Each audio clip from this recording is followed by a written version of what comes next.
Good afternoon, everyone, and welcome to Skybus Stadium for this VFL clash between Frankston and Richmond, a salivating clash between a Frankston side aiming for finals footy in 2021.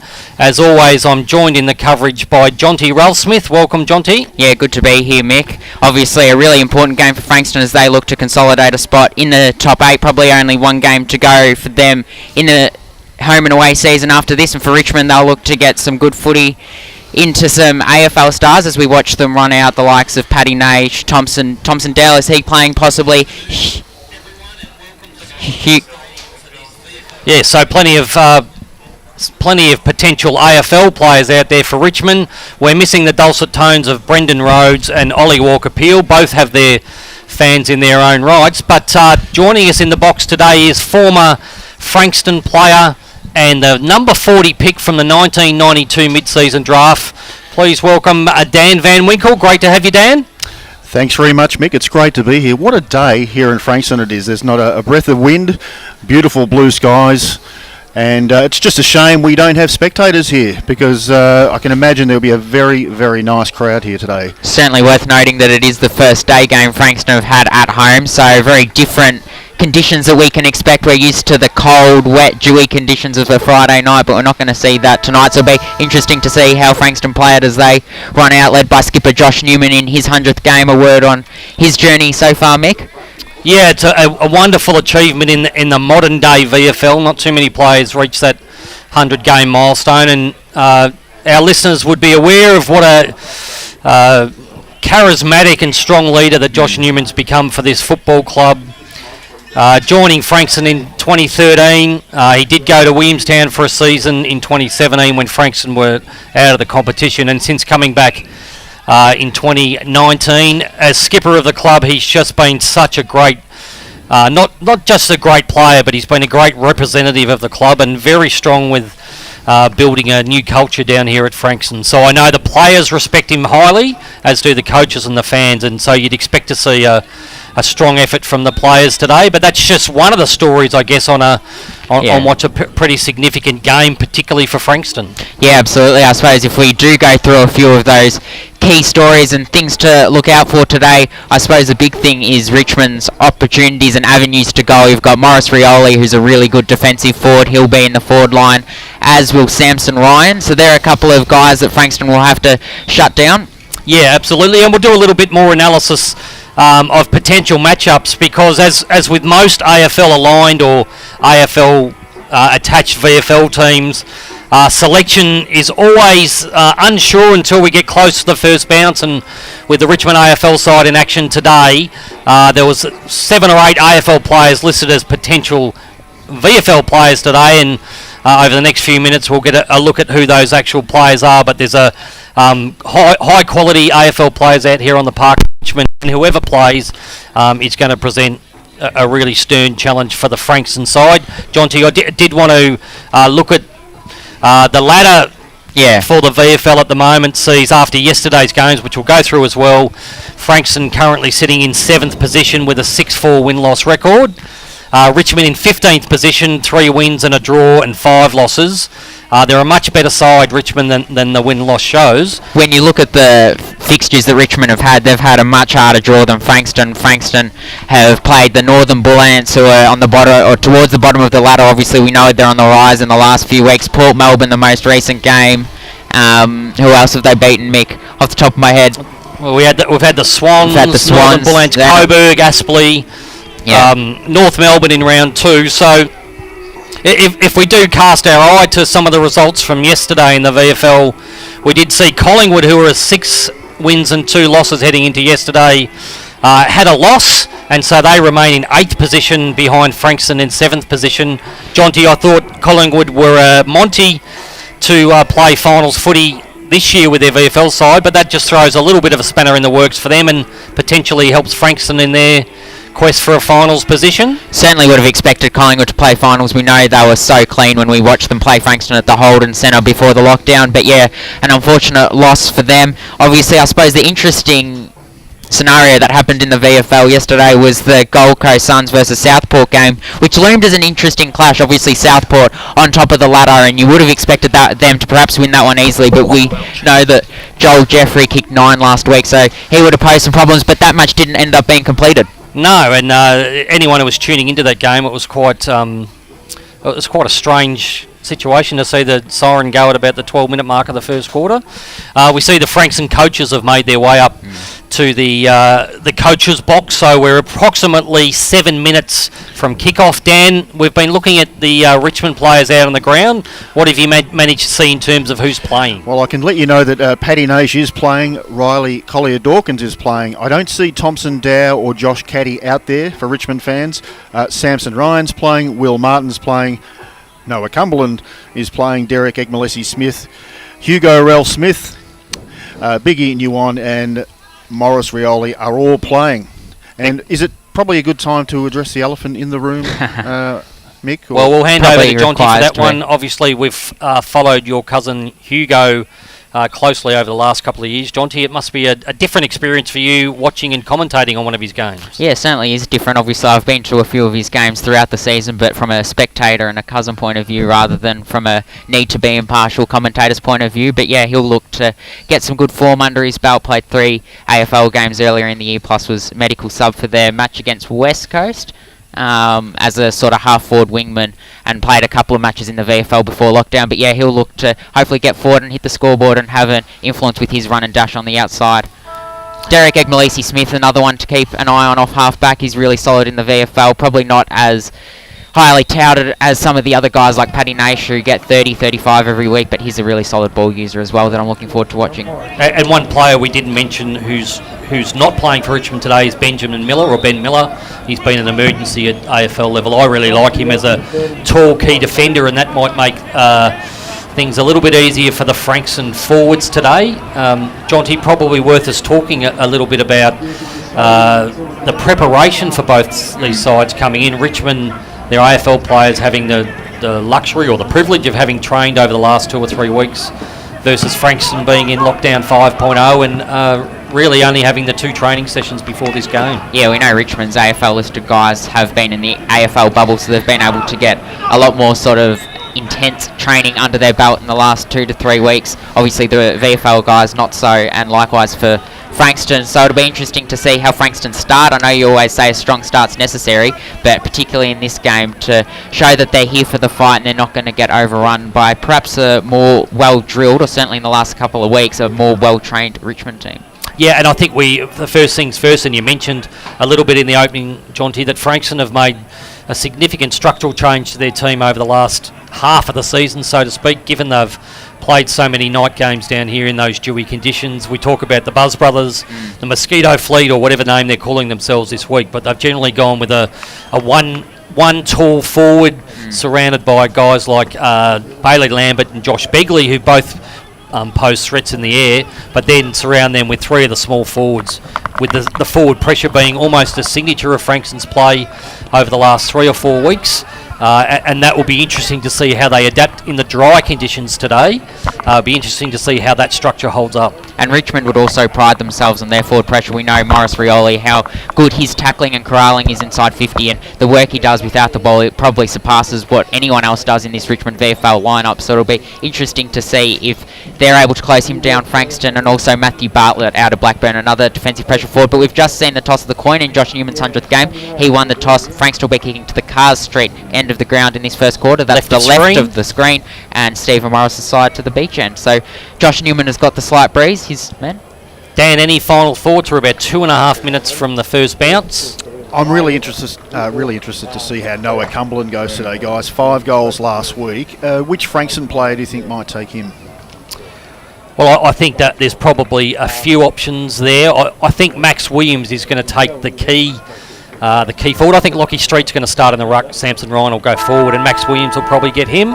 Can I just say, to add to that discussion, that game was absolutely sensational from Noah Cumberland. He just tore it apart for a 10-15 minute period in that third quarter. Looked like any time it was going to go inside Richmond's forward 50, he was going to get a goal. It was 5 goals 3, and he always got himself in good position. So he's certainly one to keep your eye on as he edges closer to an AFL debut. And I think for the Frankston defenders, there's probably going to be 3 or 4 probably what you call hybrid forwards, Ralph Smith, Cumberland, those sorts of guys that have got fitness, they've got good aerial ability, and they've got speed. So that's going to be a challenge for Frankston against defenders the likes of Hiscock, who's a willing defender, will never flinch in a contest, but probably doesn't have the same athletic gifts that he might be faced in his opponent. So it might be a little bit of experience versus youth scenario. I'm really interested to see what happens in the midfield. Patrick Naish has traditionally cashed in when he's played against Frankston. Do you think someone will go to him today? Yeah, I do, and we note that Angus Styles had an injury at training on Friday night. He's was the logical choice. You probably might see someone like a Harry Loughnan take a tagging role there. It'll be interesting to see what Richmond do with Nathan Freeman and Josh Newman, and maybe even Mitch Cox, given they would be the players that would stand out when they're doing their preview of this side. I think someone has to go to Mitch Cox because he does have the ability to have mid-20s possessions but hit the scoreboard with multiple goals. So both teams heading out now into position and will be underway very shortly. And I know I talked about during the week Morris Rioli posing a real threat down there. Do you think Frankston send anyone to him? I think someone like a Tom Small might be a good matchup as we see Lloyd, Voss, McKay and Josh Stern coming to the bench for Frankston. Big Jack Berry will be in the ruck against Samson Ryan. Harry Loughnan starting on Pat Naish? Yes, good prediction that one. And we see Josh Newman, Connor Riley and Mitch Cox, the starting midfielders for Frankston. And in the middle for the Tigers, Collier Dawkins, Lockie Street, a really nice player, guys, and Will Martin. So we're seconds away from the opening bounce here. It's the ultra experienced Jack Berry going up against Samson Ryan in his first year on an AFL list as the umpire gets ready to bounce the ball on this sunny Sunday afternoon at Skybus Stadium. Jack Berry wins the hit out, not able to get it to anyone's advantage, but Riley able to win it. No one able to get it effectively. It's a free kick though. It'll come the way of Mitch Cox, in fact, and he'll look to send Frankston forward. He appeals for a 50-metre penalty, not forthcoming. That was a Mitch Cox special there. He managed to hold on to his opponent and draw that free kick. So kicks it out wide to Josh Stern on the outer side wing of the ground. Frankston is attacking win. He looks to come back inside. Jack Berry over his head. Running through though was Tyler Young. He propels him inside 50. Will it go all the way? It will. What a start for Frankston. Tyler Young from 55. Great start for Frankston. 1 straight 6 to Richmond. Yet to score. 40 seconds gone on the Ray White scoreboard. That's exactly what Frankston needed. Yeah, you couldn't ask for a better start from that. It was a really clever inside kick. Originally, I thought they were trying to hit Jack Berry in the middle. I reckon that might have been. But Tyler Young read the ball very well, and he's a man with athletic gifts, Tyler Young. A nice kick from 55 metres. Was that a shot for goal or was that a pass? No, I think it was hitting it as long as he could, but some good body work in the middle and a true bounce stand. How good does it feel when you're a defender and you kick a goal within the first 30 seconds of the game? Yes, and he'd be... Well, he's not really the guy to give a bit of lip on the field, but you'd certainly be letting your opponent know the scoreboard. So bounce of the ball once again. Samson Ryan wins this hit out, but Mitch Cox comes through with pace. Richmond able to win it back though, and it'll be another free kick, this time going the way of the Richmond Tigers and Steve Morris. Lambert beaten off the square then by his opponent. He'll be disappointed with that. McDonough, sorry. Yeah, lovely left footer, McDonough. So he sends Richmond forward to a contest. Well spoiled there by Will Arthurson. He's had a good month of footy, and Brolick takes it out of defence. Chip kick inside to Newman. His first touch in his 100th game. So he's on true centre wing. He looks immediately inside, goes across, uses the space that Harry Loughnan's got. So Harry Loughnan, will he go and run? There's Frankston numbers streaming inside 50. Nice hit up. Great hit up to James Rendell, and I know you rate his set shot abilities as he'll go back from 45. It looks like he's got Biggie Nguyen early. Yeah, he hasn't been the most accurate if you look at his statistics this year, but he's had a lot of snapshots, and I know I've mossed him once or twice earlier in the year, but he is a terrific set shot. He's a real pro as a player, James Rendell, always puts in the effort. He'll be kicking from right on 50 metres here, but I'd back him to hit the scoreboard here. So he comes in, 2.5 minutes gone. Can he get Frankston second on the board? He'll hit it from just outside 50, always looked narrow, and it will go through for a minor score. So Frankston won, in fact, doesn't even register a score. Frankston still 1 straight 6, Richmond yet to score, 2.5 gone on the Ray White scoreboard. But you can see that Frankston are trying to bring the ball inside at every opportunity. Certainly and it's can. worked well for them. Yeah, and it has certainly worked well for them so far. So Naish chips up to Ralph Smith. Ralph Smith just holds it up, waits for numbers to get back. Samson Ryan's got a 2-on-1 against him down the line, so they're going to have to look for the short option. Ralph Collier Smith Dawkins chipped to free. Martin. And Collier Dawkins tried to take the mark, did Josh Newman, gets touched over the line. Riley Collier-Dawkins coming in with the fist. Twice we've already seen Josh Newman go back with the flight.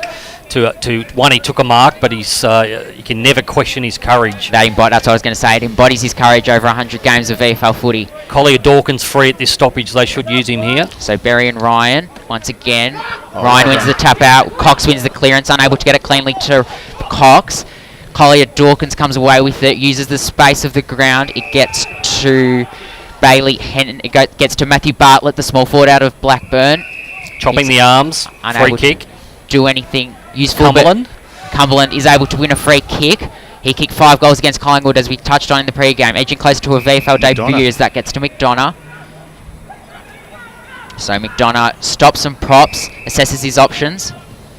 That's a nice kick. Goes to the top of 50. It's a very nice kick, Mick. Samson Ryan in the goal square here, one-on-one with Berry would be a good option, and they go there now. So Richmond's first true opportunity inside 50, gets to the back. Good pressure from Frankston's defence, denies Richmond a shot on goal. It'll be balled up about 20 metres out. You'll see the Richmond players, we always talk about this. Collier-Dawkins floating into the stoppage here. Look for him to get active. Frankston will need to be, and Hugo Ralphsmith free at this stoppage as well. So they look to get on the move. But chance. It's Will Martin, and he has missed to the near side. So Will Martin came away there, got a little bit of separation off his man. Unfortunately wasn't able to register the score he was looking for, but Richmond's first score of the day, one behind. Frankston one straight, 4.5 gone on the Ray White scoreboard. Some nice ball usage by Richmond in the last 3 or 4 minutes here, getting some opportunities on the lead and maintaining possession. The challenge is to keep it inside their forward line now. Certainly settled into this game as Will Arthurson goes long down the line. Is it Ryan or Berry? Berry gets it at ground level, gets to McLaughlin, who handballs it out to Stern. Stern goes back to Berry. Frankston defensive centre wing. Newman, no. Richmond will win the ball back. So Richmond will go inside 50 here. To the top of 50. Handballs. Gets to Morris Rioli. He steps. Very good step. Goes over the top. Is it able to get to Cumberland? No, it's not. Good in defence from, is it Joe Lloyd? No, that was Tyler Young then. Good Tyler pace. So Frankston able to hold Richmond up initially. But Richmond get the ball back. A snap out of the pack. Does that go through for a goal? No, it doesn't. Hugo Ralphsmith running the wrong way, running towards the ball away from his goals, but he's able to get closed down by 3 Frankston defenders over the boundary line, and a throw-in, 5.5 gone on the Frankston Ray White scoreboard, Nathan Freeman giving the ball up by hands, then he'll be disappointed with that. He's normally a better user by hand, Freeman, but they had the chance to clear defensive 50 and couldn't. And Ralphsmith will be disappointed he wasn't able to take the mark there. So, boundary throw-in. Berry will go up, it looks like it's against smaller ruckman. So Frankston are able to clear it out via Newman. Kick. Really good kick, had lots of depth on it. Stern. Allowed Stern to run onto it. Now can Stern hit Rendell inside 50? No, well spoiled at the back by Bailey Henderson. I think that might have been Joel Nathan. Could have almost been a chop of the arms then. When they've got their arms stretched right out there, they're normally a chance. But good closing speed by the Richmond defender on that occasion. Josh Newman standing out already. That was a fantastic kick to Stern. So, who gets it going inside 50? It's a 2-on-2 and a good mark taken from McLaughlin. McLaughlin, yeah, we've sung his praises in the last few games. Jonty with an ability to keep his eye on the footy while it's in the air. It's a little bit similar to a player I love watching, Jack Rewald. Yes. On that occasion, he was matched up with Biggie Nguyen, who has got all the natural advantages in that contest, but McLaughlin always keeps his eye on the footy, and it's not too deep a pocket here. Going with a Nana. So he goes for the banana. Does he kick it? No, misses to the near side. Never looked likely. So Frankston 1-1-7. Richmond 1 behind. 7 minutes gone on the Ray White scoreboard. But yeah, good body work from McLaughlin. We've become accustomed to that in his few games at VFL level. And that was a nice kick by Bailey Lambert to kick it towards the top of the square and give them the opportunity to score. Certainly McDonough was. kicking out here. So he will clear Richmond's defensive 50. Goes towards Ryan. Ryan unable to take the mark, but he'll get the free kick. Yeah, he was going to mark that. That was a blatant chop of the arms. So Ryan looks to go inside, well cut off by James Rendell. He read that like a book, goes to Cracker. Cracker dispossessed, umpire says play on. Jackson Voss, a high up and under inside 50, but it should be cleaned up by Ryan, and it is. A couple of Richmond numbers there. He's getting back to help well, Ryan, and already... Lacey Smith ran himself into trouble, so he gives the handball back to Ryan. Ryan quickly kicks it to no one in particular, but is it Ralph Smith that's able to run onto it? No, it's not. That's a great tackle by Bailey Lambert. You know, we often talk about you don't want your ruckman receiving a handball received. Ryan had players free wide. But we love watching Bailey Lambert. You could see him just circling like a shark then to lay the tackle. That was Joel Nathan that got closed down. So ball up, 55 around from Frankston's goal. And no one able to get the clearance, so it'll be a repeat stoppage. And if we look at the setups for both sides, it's one-on-ones at either end, no spare defenders. So there's good opportunities for whichever side can go inside their forward 50. And now it's Frankston that are going inside forward 50, kicks it to space. Stern unable to run onto it because Naish got in the way. He handles it off to Collier Dawkins. And Frankston are able to close them down. Naish goes backwards, but it goes straight into the hands of Cracker. He's got miles of room to run into. Can he finish? No, he can't. Misses to the far side. So that was a really good opportunity for Ash Cracker. Uncharacteristic by Naish, then he just blindly handballed out of the pack. Normally he has more composure than that, and Cracker probably should have finished that one. Had a lot of room to run into. Uncharacteristic that Cracker missed the goal as well. He's usually a good shot on the run. So Richmond will look to bring it out of defence. Goes up the line to Ryan, unable to take the mark. It'll go over the boundary line. About 70 around from Frankston's goals. Jack Berry will be happy with his start. On most occasions he's been able to spoil the younger and more agile Sampson, but James Rendell comes into the ruck for Frankston now with Berry having a rest. Collier Dawkins seems to be free at the stoppage at all times here, so Jackson Voss is the free player for Frankston. So they both loom large. It'll be a free kick going the way of James Rendell for a holding free kick. He handballs off to Josh Newman. We've talked about his good start already. Downfield. That is a downfield free.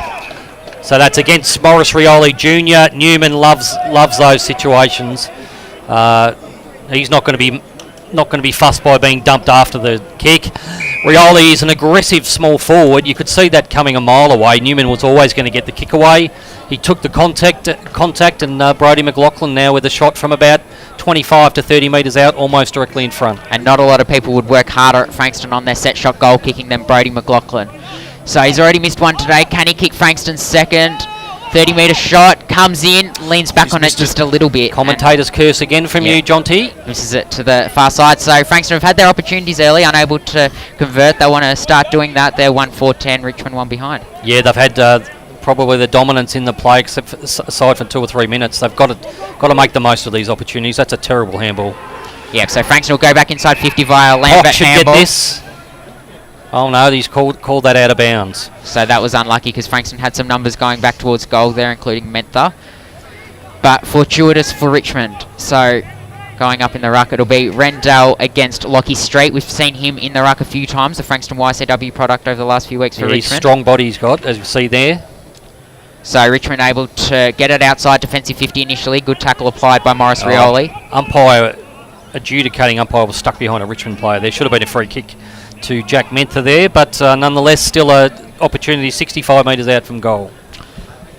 So we've got young Nathan Oakes from Richmond playing on Nathan Freeman, and Nathan Freeman's only had the ball once, and here he is at the stoppage again. Here he is again, but he's been dispossessed, and then an ineffective disposal goes over the line. Yeah, I would think we've seen a bit of a trend of that some of the AFL sides use their VFL listed players in those negative roles, and it's a great opportunity for a young player to play on an AFL calibre type player in Freeman.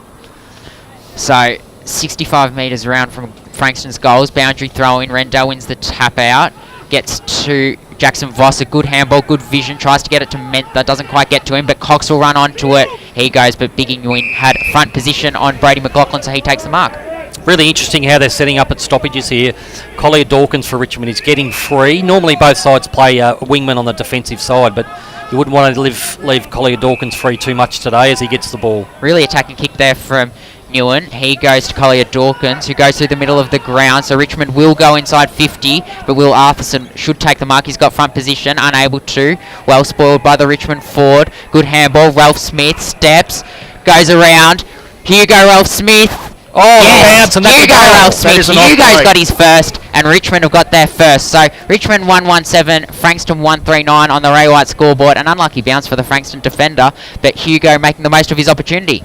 Yeah, probably against the run of play, to be honest, and unfortunately Mitch Cox went for the intercept in the middle of the ground, got a hand on it but couldn't completely intercept the ball. Ralph Smith had actually a number of options there. He did a little bit of an old style U-turn there and decided to take the kick. Was going to miss based on its trajectory, but the old Tim May off-spinner Dan on a hard ground today actually got the ball going through the middle. Reminds me of a Will Langford kick a couple of years ago down in Tassie when Hawthorn drew. Do you remember that game? Oh, not particularly, Jonty, but I'll take your word for it, Dan.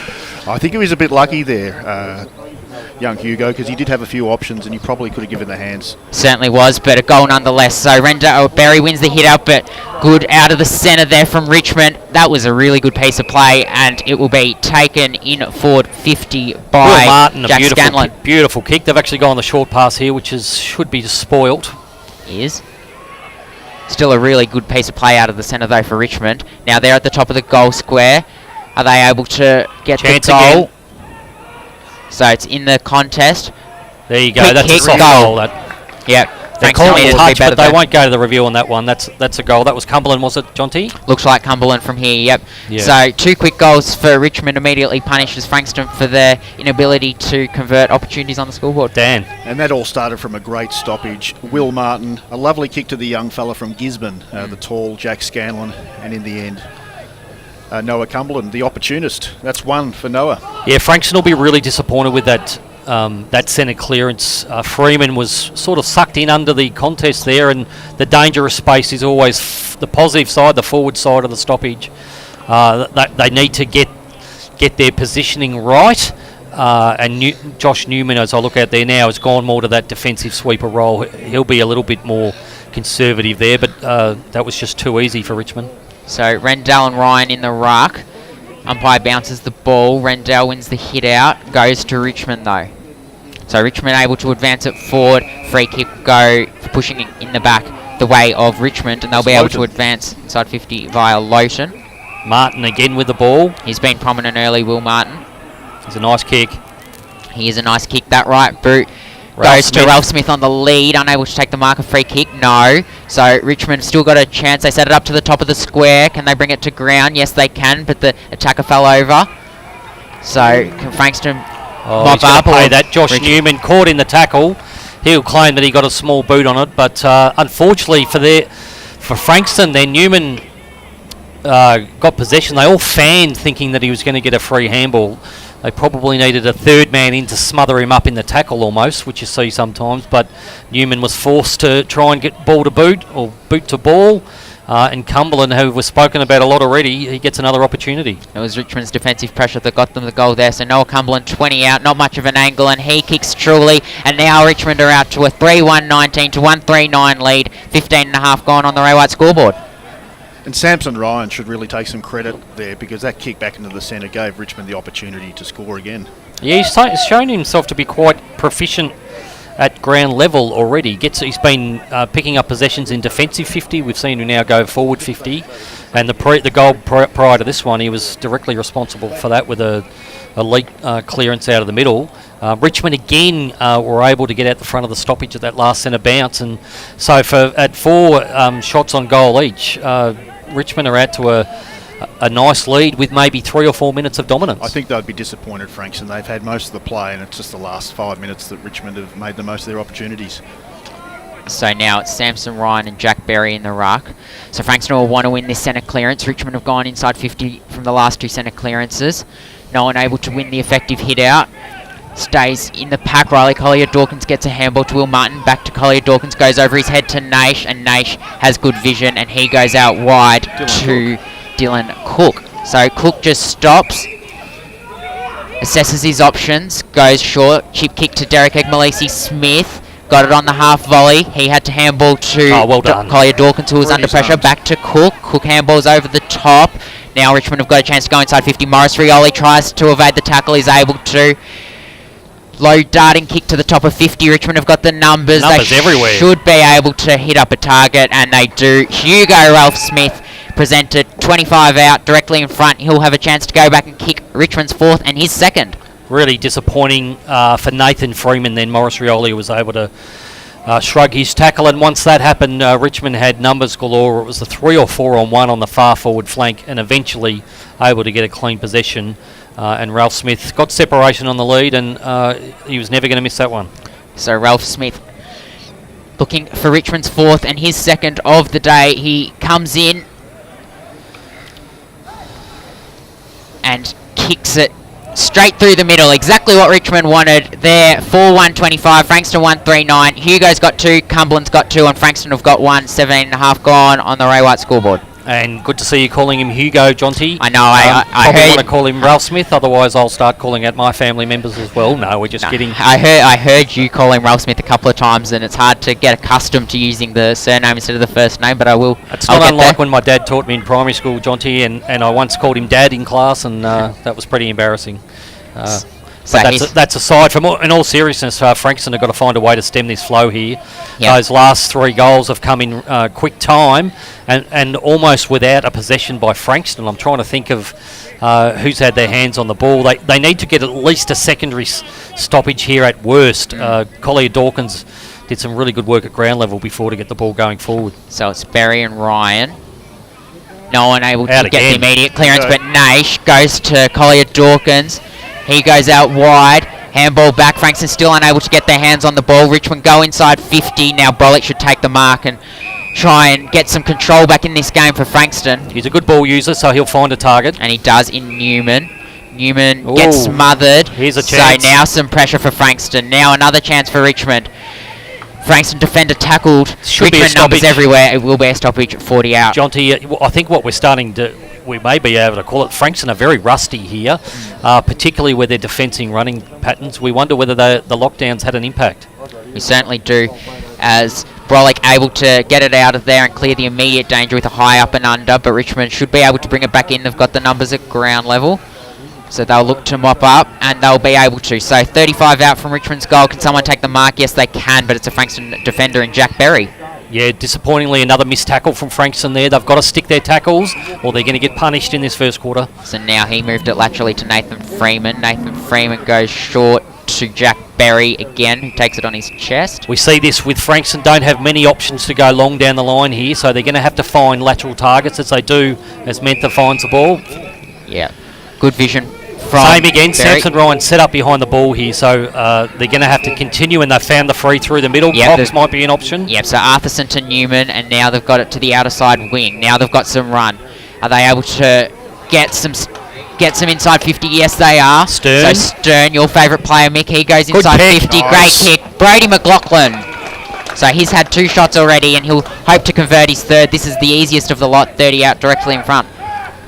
Really, really good play by Frankston. Deep in defence. We're really patient. Just waited for a target to present. And That has 9 or to 10 be- possessions later, That has to got a be shot their for MO goal. for today. We speak about Josh Stern. He's been a late addition to the team this year.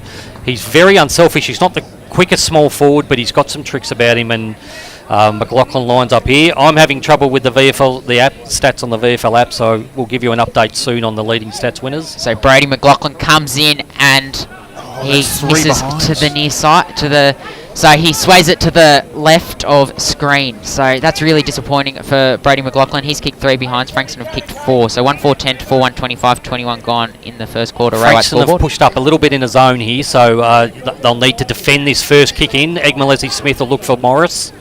And he finds Dan? him. Leading stats so far, we've got Collier Dawkins with 7, Martin with 6, and McDonough with 5 for Richmond. And for Frankston, Newman has 7. So we're up to centre wing. Egmalesi Smith cleared the defensive 50 for Richmond, but Brolick wins a free kick for Frankston, so he'll be able to bring it back. Will he go through the centre? Connor Riley's free. They've got some space. Jackson Voss on the broadcast Mentha. side. No, Mentha goes short on the outer side. Mentha unable to take the mark. Now Richmond. Cumberland have got again. the run. Great lateral movement. So Frank's been able to hold them up momentarily and win possession back. Tyler Young tries to go through the middle. Begley, first time we've seen him today. He goes to Stern. Stern goes long. Can Lambert run onto it? No, he can't. That'll go out Unusual on for the full. Stern. He normally looks for a player, but decided if he could have screwed the ball back to the top of the square, he had Lambert in a really positive position. Lockie Street on the end of this kick back in. So Lockie Street goes short to Will Martin. Oak's really putting in some effort here to get free on the wing. So That's a risk. Will Martin, Jackson Voss able to cut off the kick intended for Riley Collier Dawkins, and this will be a stoppage at the top of Frankston's forward 50. That's Well a win done for Frankston. Well done by Jackson Voss. We've praised his ability in the contest. He actually is very good at reading the cues as he comes off limping with, looks like one of those syndesmosis injuries. Yeah, it does. He doesn't look good at all. We'll keep an eye on that one for you. Begley, the umpire put the whistle to his mouth and played for almost a free. So Richmond able to clear defensive 50. They've got the extra number on the field at the moment with Jackson Voss injured, and this will go out of bounds and hopefully allow time for Jackson Voss to get off the ground. But this is really bad. Umpire's actually called time on here to give the injured player the chance to come through the contest here. So quite fortunate for Frankston here as Billy McKay makes his way on. And Harry Laughlin come back on the ground. I thought Josh Begley was unlucky there not to get a free kick inside 50. He did play for it a little bit though, Mick. Yeah. Really unfortunate for Jackson Voss as Nice Mitch shot. Cox wins the clearance from the Berry hit out. So Frankston inside 50. Mentha gets his hands up high, unable to get the ball away though. Well tackled. Still trying to get it away, able to. Umpire gave him plenty of time. Connor Riley now got the ball, but Richmond have applied the pressure. But going back to Jackson Voss, we hope that's not as serious as it looks because he's come into this side and had a real impact on a wing, Mick. He has, and we're seeing Mitch Cox starting to get work at stoppages here. He's very talented in that space as he comes through the middle again and gets another one. Really strong through the core. I know you've talked about that, Mick. You saw it just there. Now Richmond able to clear it out through Morris Rioli. Morris Rioli backs his speed and he chips it. Now Richmond have got Collier Dawkins has the ball. pushed forward here. He's a free option in the middle if they can move it quickly. Oh, premature call by the umpire, perhaps, as Lambert protests, but he's paid the mark there for the Josh Caddy lookalike in McDonough. So McDonough stops and assesses his options. He moves the ball into the centre, intended for Newman, and gets to him. Newman manning the Dandenong mark. Stingray graduate Nguyen. Yep, 2019. Been on Richmond's list for a couple of years, the slightly built key defender. So move it up the wing to Richmond. Frankston have got all the numbers in the air. Rendell unable to take the mark. And that'll go out of bounds for a boundary throw-in. So we've played 24 and a half minutes. Frankston 1 goal, 4-10. Richmond 4-1-25. Ray White scoreboard that. Biggie Nguyen, that was a poor option in the end. Should have been intercept marked by Frankston. But as they all get a chance to reset here. And we see Josh Newman paying close attention to Riley Collier Dawkins here. So Jack Berry from the back able to win the hit out. But Richmond have got possession of the ball. Nash, quick kick inside 50. Will it be cut off by Arthurson? Richmond are able to apply the pressure. Well done by both players then. Both looking, could have tapped the ball on Richmond and Frankston players, but I like a defender taking possession in that situation and just able to absorb the contact for a stoppage. So 40 metres out, Richmond forward 50. Good tackle by Cox. Good defence. Bit of a sling type motion, but the head didn't hit the ground. But he's really putting his head down. Mitch Cox trying to impact on this game. Only had the 4 possessions so far, Cox. So it'll be a Richmond free kick. It looks like Lockie Street going the way of Lockie Street. Yeah. So I can't say I got a good look on that one, Jonty, but that's a real win as the backup ruckman against the number 1 ruckman for Frankston in Jack Berry, and he's a lovely kick. Lockie Street, we've mentioned that he's a Frankston YCW product. He's building a nice VFL career, played in the 2019 Richmond Premiership side, and they really love him as a VFL player. Very thick set and strong around the hips is Lockie Street. He's a neat player. He debuted against Frankston He'll actually in kick this 2019. He's become a really reliable player, so he'll look to get Richmond's 5th. 35 out. Leant back on it a little bit, and that goes through for a minor score.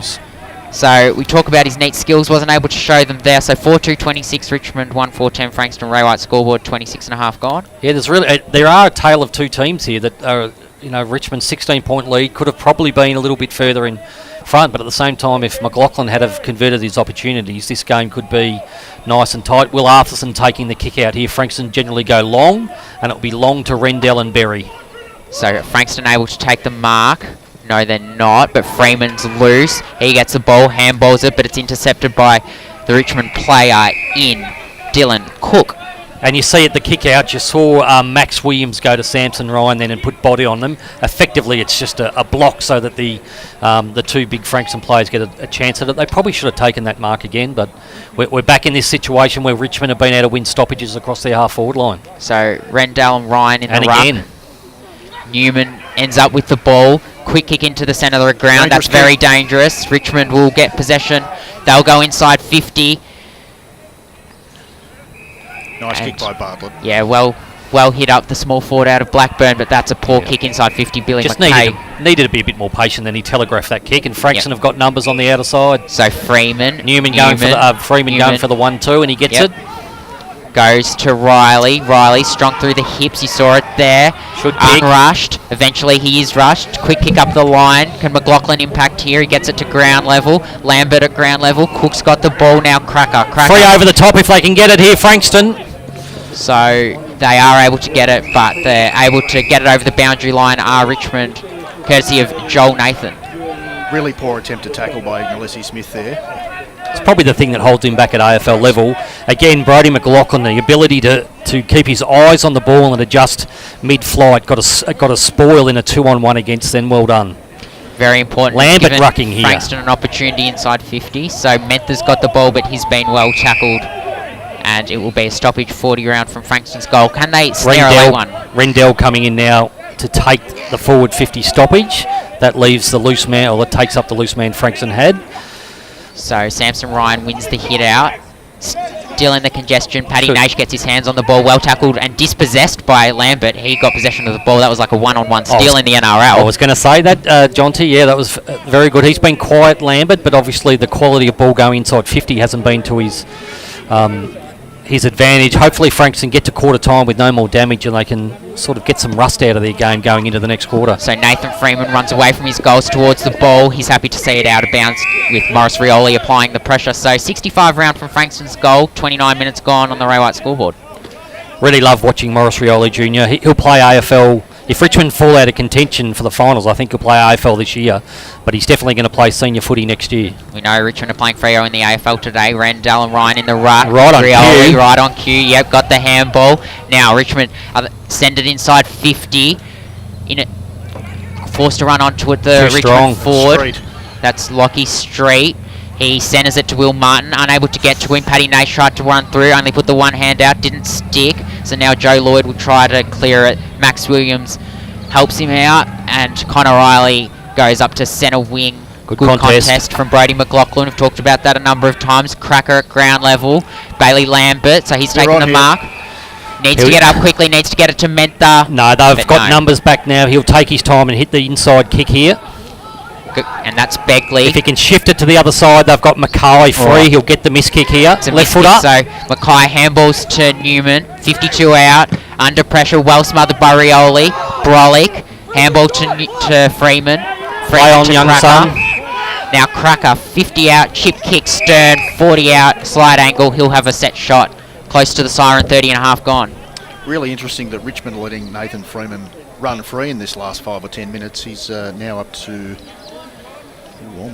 he's up to 10 possessions. And we know he had a quiet start. He accumulates quickly. I really like Stern now getting a bit of his own back. Stern and Cracker are both very unselfish on or around the 50-metre line. They always lower their eyes and look for a target. And Frankston really needs Stern to convert here late in the quarter. So, the Pennant Hills product. He played Neefel last year. He found a lot of the big sticks. Can he do it for Frankston? Late in the quarter, they needed one, and they got one. Josh Stern gets Frankston's second right on the stroke of quarter time. 2-4-16 Frankston, 4-2-26 Richmond. 31 gone on the Ray White scoreboard. That was important.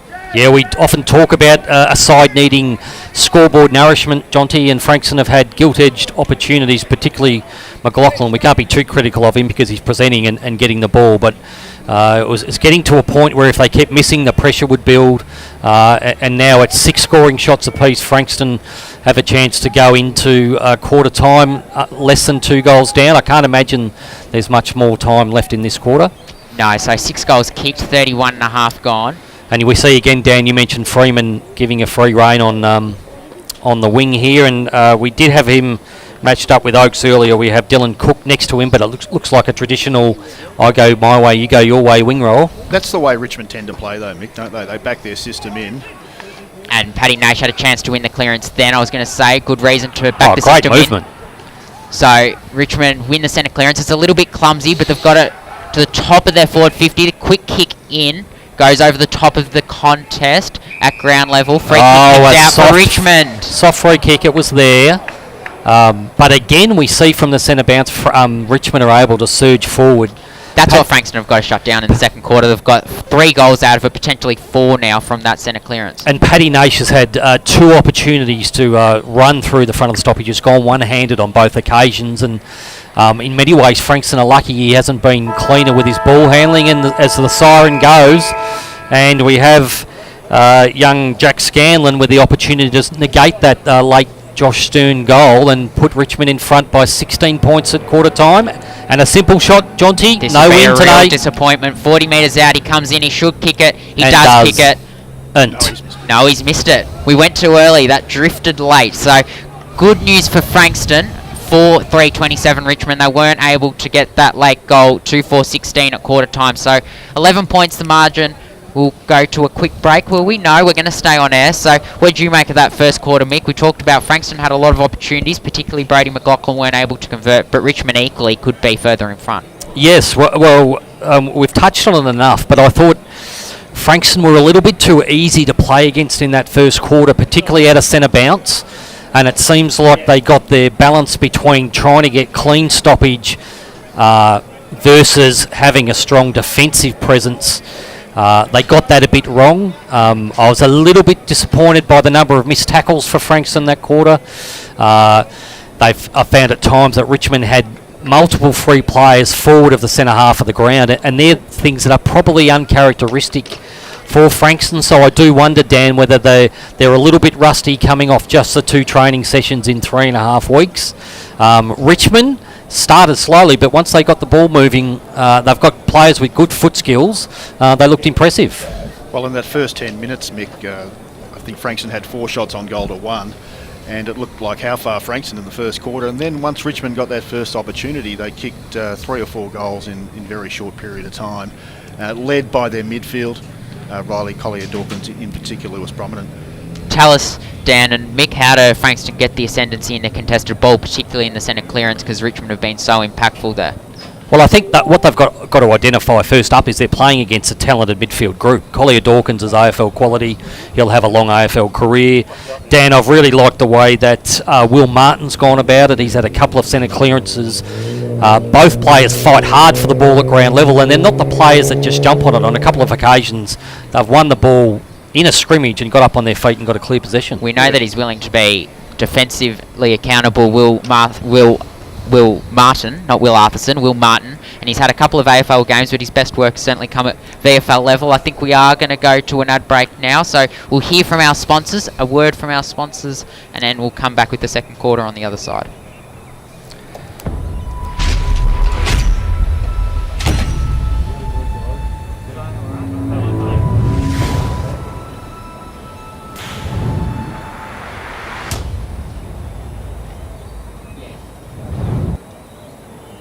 There's a quiet revolution happening on the rooftops of Australia. And at Solar Heart, we're proud to be leading the charge. One home, one family, one solar panel at a time. Helping smart Aussies make a real difference to the planet. Cutting their energy bills and connecting them to their smart energy future. Get smart. Get Solar Heart. More and more people with a taste for quality are shopping at Eliza Meats. Kevin and his lean team pride themselves on the finest cuts, from juicy steaks and roasts to high-grade mince and sausages. And Eliza Meats are the gourmet specialists. Inquire about Eliza Meats Spitfire. Phone 9787 4473 for a mouth-watering meal fit for a king. It's all at Eliza Meats. See our sponsor Kevin at Eliza Meats, 112B Mount Eliza Way, a station sponsor.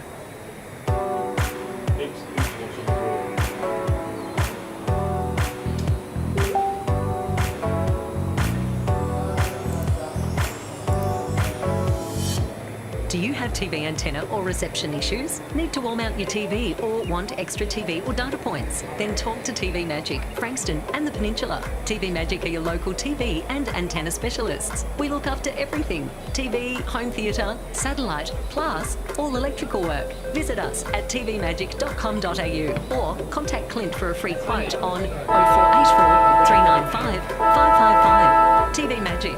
We make all your TV problems disappear. A station sponsor.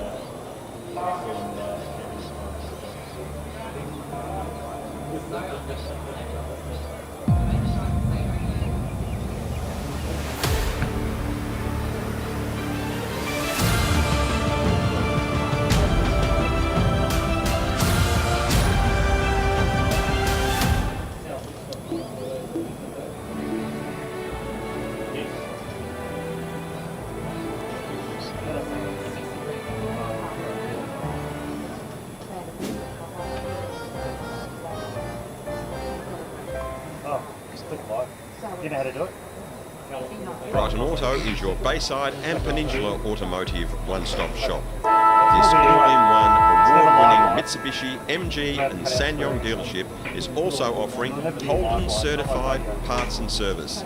They have a huge range of new, demo and used vehicles plus factory-trained service technicians. Your proud RPPFM station sponsor, Brighton Auto, will also ensure your dream car is well within reach and kept in great hands. Why not visit brightonauto.com.au or find them at 67 Nepean Highway, Elstonwick, LMCT 10680.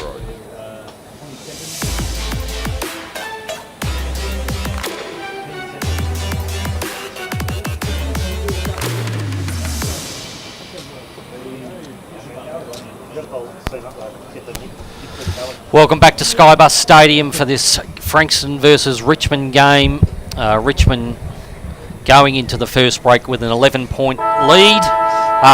We must touch on our sponsors. Dan, you'll be heavily involved in naming the Woolworths Coringal Hub Player of the Day, who will win a $100 voucher at Woolworths at Coringal Hub.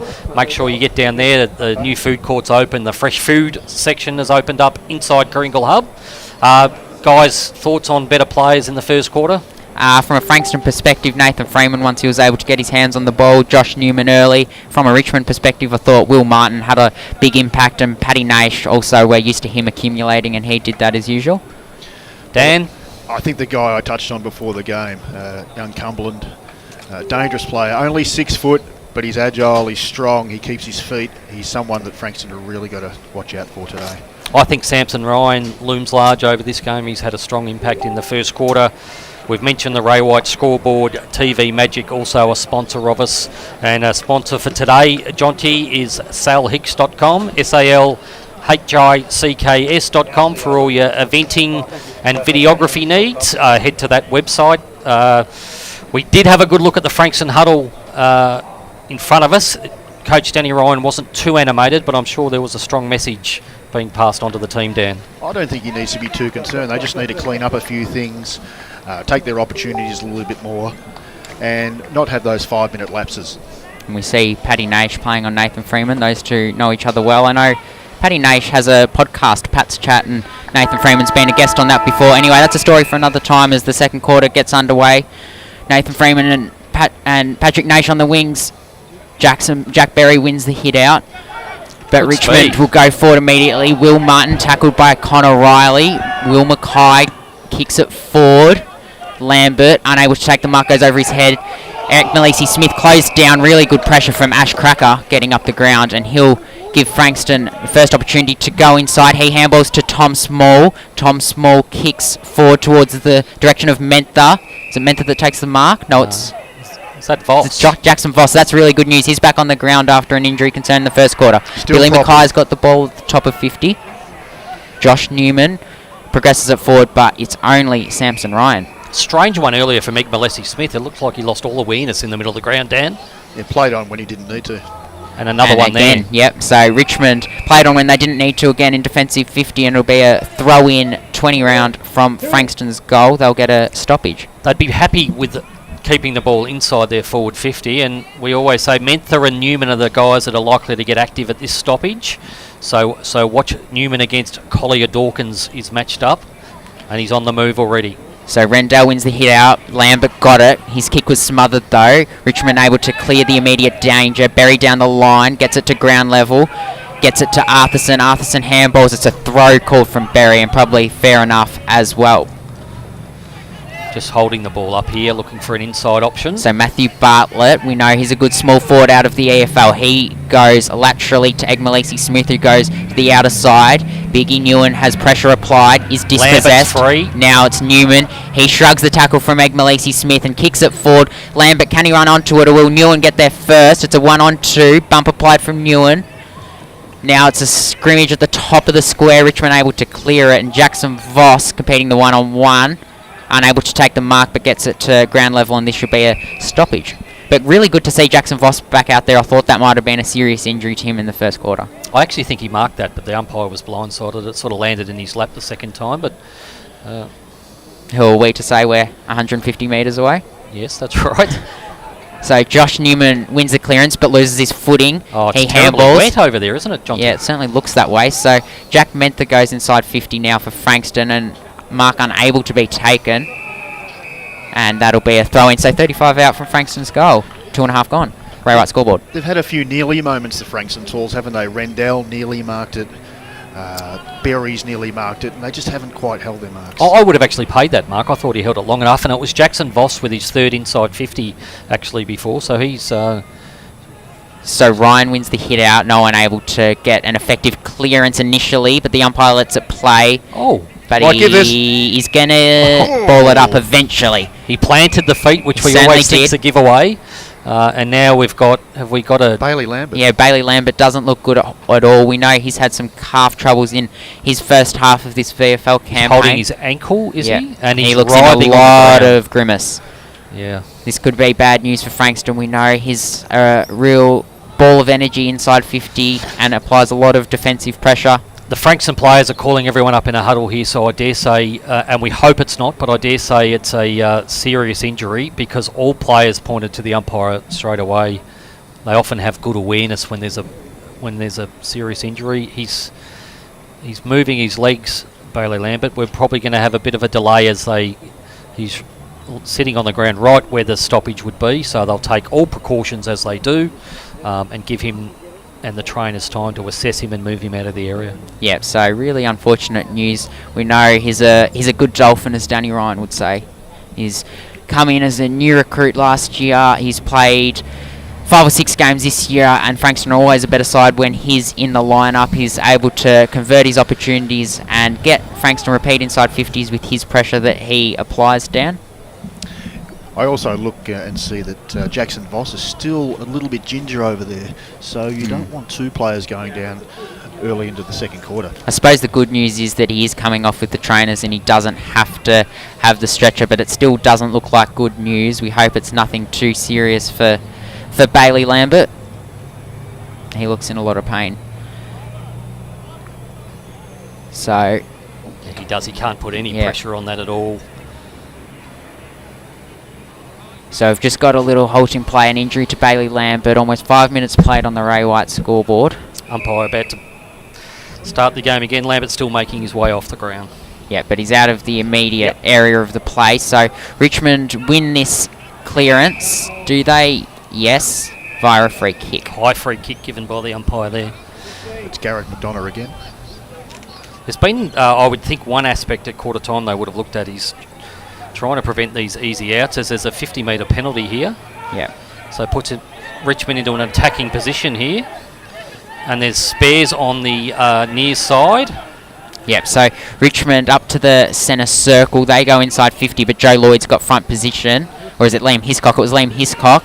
So that allowed the ball to get to ground. Now Frankston by hands in their defensive 50. Billy Mackay moves it laterally to Nathan Freeman. Now Nathan Freeman's taken the mark.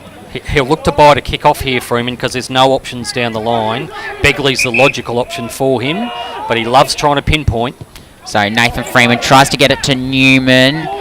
Made his task difficult. Agmalisi Smith got in the way. Now McLaughlin able to get a quick kick forward. Begley, can he take the mark? No. Good Right. mark coming back by Newman. Not paid. So now at ground level, Rendell tries to advance it forward. Isn't able to. Now Collier Dawkins has got the ball for Richmond. And well tackled by Cracker. Not paid. So the umpire lets it run. Now Collier Dawkins has got it again. So slightly Frankston's forward side of the centre circle.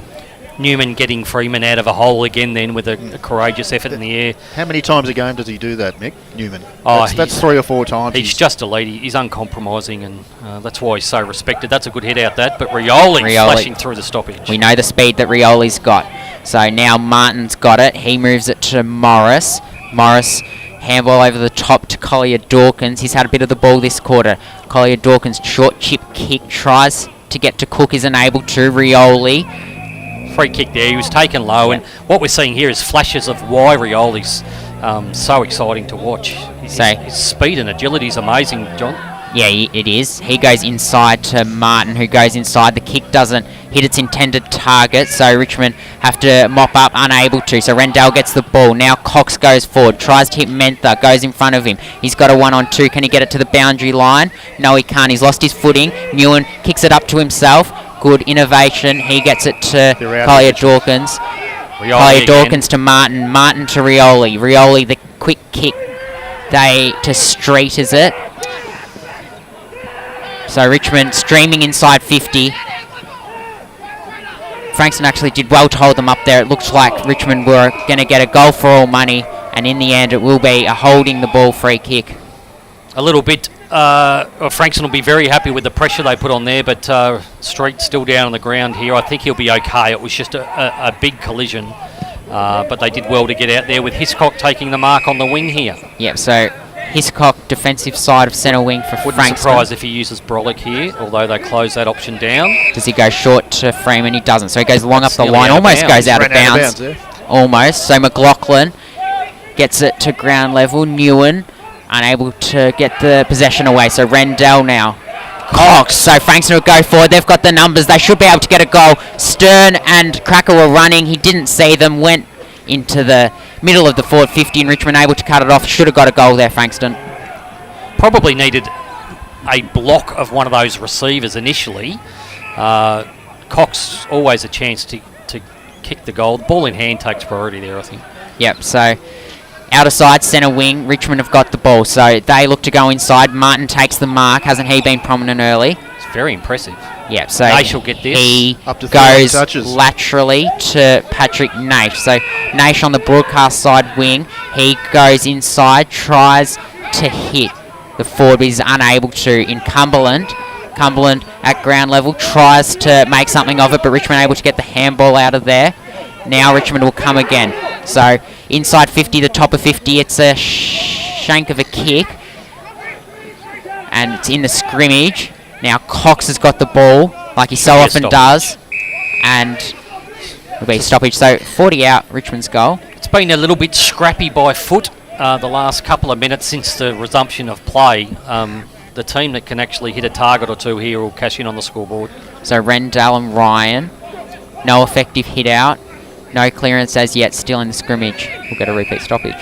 One of the challenges for Frankston here is it seems it's always Newman and Cox are the ones that are lifting their effort. They need a collective effort. Rendell wins the hit out, but a free kick has been paid, and it looks like it'll go Richmond's way. So Samson Ryan will have the free kick. Yeah, He'll John- kick it from about 50 out. Jonty, that's not a free kick. Sampson will actually have a shot at goal here and has every chance to convert, but Rendell was holding him out with one hand. As long as he goes back at the ball, that's not a free kick, and on that occasion Rendell got the hit out, and he's never agreed with the free kick he's given away, James Rendell. So but in particular- handball off to Paddy Nash. Should have been more aware there, Frankston. They won't be made to hurt because he won't kick the goal. Sets it up to the top of the square. That'll go out of bounds. So now Richmond will have a stoppage inside forward 50. Someone needed to shut down Paddy Nash there. Yeah, as he comes off for a spell, he's been prominent, hasn't he? Yep. So Richmond have an opportunity to extend their lead from this stoppage. It'll be Lockie Street, in fact, and James Rendell in the ruck. No, it won't be. It'll be Jack Scanlon in the ruck. Short kick, Frankston. Frankston eventually able to clear the immediate danger, but not for long. Richmond will bring it back inside 50. Top of the goal square. Frankston got the numbers in the air. Gets to ground level though. Scrimmage, no one able to effectively win it. Mackay handball dangerously. He's got the ball again, Mackay for Frankston. Well tackled, and umpire will ball it up top of the square.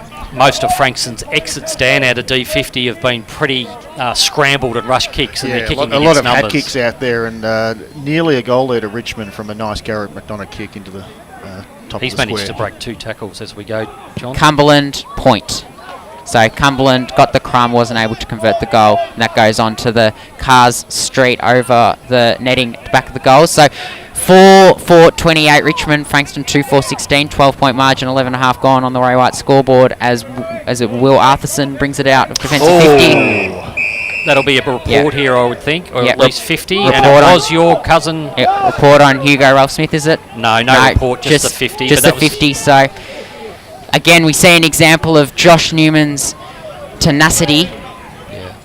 He gets Interestingly, straight back up. Jonty, sorry to interrupt you, no goals this quarter so far. Yes. And we're nearly, we did have the break for Lambert, but we're, That was a short 50, wasn't it? That was about 35. yeah, the square's 50 metres long. So Josh Newman got it off to Max Williams. Max Williams goes inside 50 for Frankston. A pack converges. Billy Mackay at the fall of the ball. And now Begley. Newman gets the ball at ground level. He steps around a couple. Clever tap, or now Richmond able to exit defensive 50, but it's a scrubber kick, so Frankston can apply the pressure. Richmond will eventually get clean possession though. And through the centre of the ground they go. So it's a one-on-one. Brolick versus Cumberland. Who wins this? It gets to ground level, gets to the back. Good. Cumberland will get it. Cumberland kicks his third, and Richmond get their fifth. 5-4-34 Richmond, 2-4-16 Frankston on the Ray-White scoreboard. And another free kick to Richmond. Look, lucky goal there in the end. Great work from Noah Cumberland to win that 1-on-1. But Richmond had almost 4-on-1, 4-on-2. So let's just confirm the goal stands, and we're getting another free kick. Is that what's happening? Just inside the centre square, Max Williams and Hugo Ralph-Smith, or Hugo as he's called today. So possibly. It'll be just an inside 50 kick here. So possibly remonstrating after what Ralph Smith did to... They were remonstrating beforehand in the play leading up. They've been in a wrestle for about a minute. So we know that is off the back of what Ralph Smith did to Newman. So he gets it to Paddy Nash, and Nash goes inside 50 to Cook, or just outside 50. So now they'll get the set-up kick. He goes long. This will land about 30 metres out. So Richmond have got the ball at ground level. Egmalisi Smith at the top of 50. Good short kick. That was great vision. Really good vision. And Richmond will have another shot on goal. And this will really hurt Frankston if he is able to convert their Cam Oldham. Frankston, their own forwards are pushing very deep into defence. So they had 15 or 16 players inside the defensive 50. So it means if you're going to try and bring the ball out of the defensive 50, you're kicking to a spare numbers, and they were able to use the ball well back on the way in. So Cam Oldham, the Lee and Guther product, he was part of their 2019 Premierships team, now representing Richmond and kicking their 6th of the afternoon. Richmond skip out to a 24-point lead, 14 and a half gone on the Ray White scoreboard. And Cam Oldham should be getting over to Nathan Oakes, because that was a lovely lower your eyes kick. 20 metres, typical of what's happening in this game, that Richmond are able to lower their eyes and hit that player in the forward 50. It's getting to almost to danger time for Frankston now. The two quick goals for Richmond, getting them out to a 4-goal lead. Not only are they 4 goals behind, they need to arrest the momentum and get some good shape forward of the football. So Richmond have been able to set up so that they have spare defenders for when the ball comes out, and it's just going back in too easily. And to be honest, their foot skills are better than Frankston's at this moment, so when they do get the ball, they're finding targets. They're not a big forward line, but they're still finding targets inside 50. So Voss and Nash together at this centre bounce. Rendell should have the higher ascendancy in the ruck contest. He wins the hit out, goes in the direction of Loughnan. Now Voss applies a tackle on Nash. Nash able to get a quick kick forward.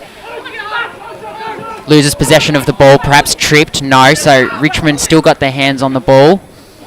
Newman gets it out the back eventually. Defensive side of centre wing. Quick kick forward. Won't quite land in anyone's hands. Good news for great tackle from Brody McLaughlin. Good handball. Now they've got some numbers running out. Josh Stern running back towards goal. I didn't know he was there, Ashcracker. Someone needed to talk to him. And that's holding the ball. Free kick. Yeah, we're hearing the reverberations from the Frankston coaches box there. That should have been a lay-down Mazaire shot on goal. Riley needed to have better awareness then and use Stern early. They're not getting great opportunities, Frankston, so they've got to make the most of them when they come.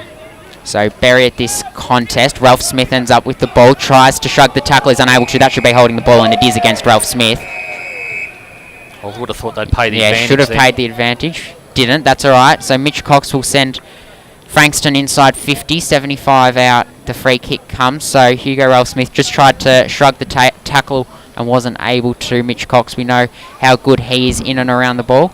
Sound like a broken record, Jonty, but there's been so many missed tackles for Frankston.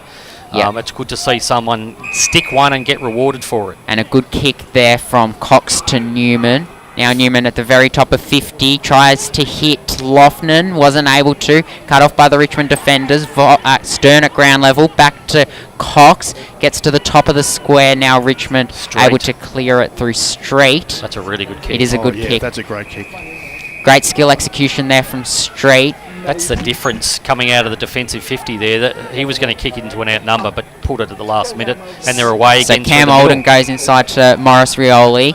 Morris Rioli advances it further forward. A little bit lucky that wasn't cut off, but it is cut off eventually by Max Williams, who gets it to Jackson Voss now. He goes over the top to Newman. Got a little bit of space to work with if he can get away from Rioli. That's a hard task though. He handballs off to Voss. Voss goes forward to Morris.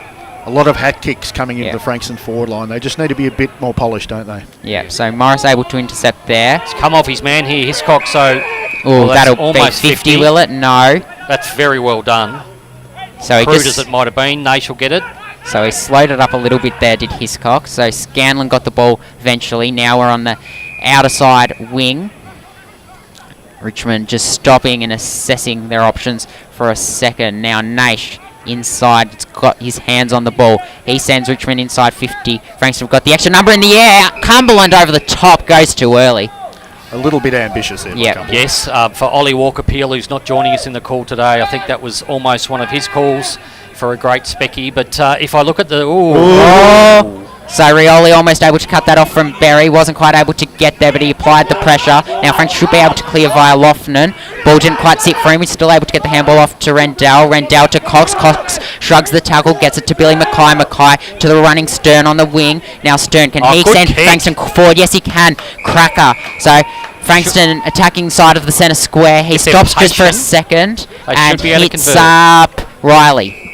So Connor Riley hit up at the top of 50. He just needs to convert for Frankston to give them some scoreboard nourishment, as you talk about, Mick. Yeah, we always like Ash Cracker with the footy in his hands because he is patient. Rioli just coming off the ground for Richmond with also an ankle injury to the left of screen here. Doesn't look good. Yeah, This we is hope right that's on not too serious for Connor Morris Riley. Riley's distance here, and I dare say he's going to try and creep those 3 or 4 metres beside Steve Morris. Is on this the a mark set-up here. play for Frankston that you always talk about? No, he'll have a shot here, but he'll try and run out to the side. Yeah, he does a little bit. Tries to get the extra distance to floater. Almost gets to There's the line. a It's goal. kicked over the line, and that was McLaughlin. great play from Harry Lofnan, was it? No, McLaughlin, Brody McLaughlin. So the opportunist, Brody McLaughlin, his 4th shot on goal, converts one, and that gets Frankston back within 18 points on the Ray White scoreboard.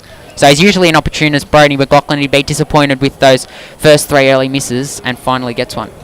They'll be disappointed with that, Richmond, because in that instance you just want to kill the ball and get it through from behind and set up again. Yeah, Frankston able to get some repeat forward entries the last couple of minutes. We've mentioned Josh Newman. He's up to 17 possessions to lead all comers on the field. Nathan Freeman still on 10. I don't think he's had a possession this quarter, has he? But for Richmond, Martin's had 14, and Nash we're seeing getting a lot of handball receives. Kicks at 60 metres every time. He's had 14 too. Interestingly, Begley only 3 possessions today, Mick. Yeah, I think he's been unlucky a couple of occasions not to get free kicks inside 50, but they'd want more out of him. So Berry able to win the hit out, goes towards Voss. He isn't able to get it though. He is eventually. Gets the handball to Newman. Newman sends Frankston inside 50. Richmond have got the numbers though, and they'll clear it out via Cook, who gets it to centre wing. Matthew Bartlett. Too easy on the way Yeah. out again for Richmond. Then the Frankston forwards need to find a way to put pressure on the kicker. They do. So Richmond able to take uncontested marks and edge their way to the top of 50. Is that a free kick off the ball? No, it's Ralph not. Smith looms large for me here with a long kick. Yeah, but Freeman will be able to cut it off, and perhaps his first possession of the quarter.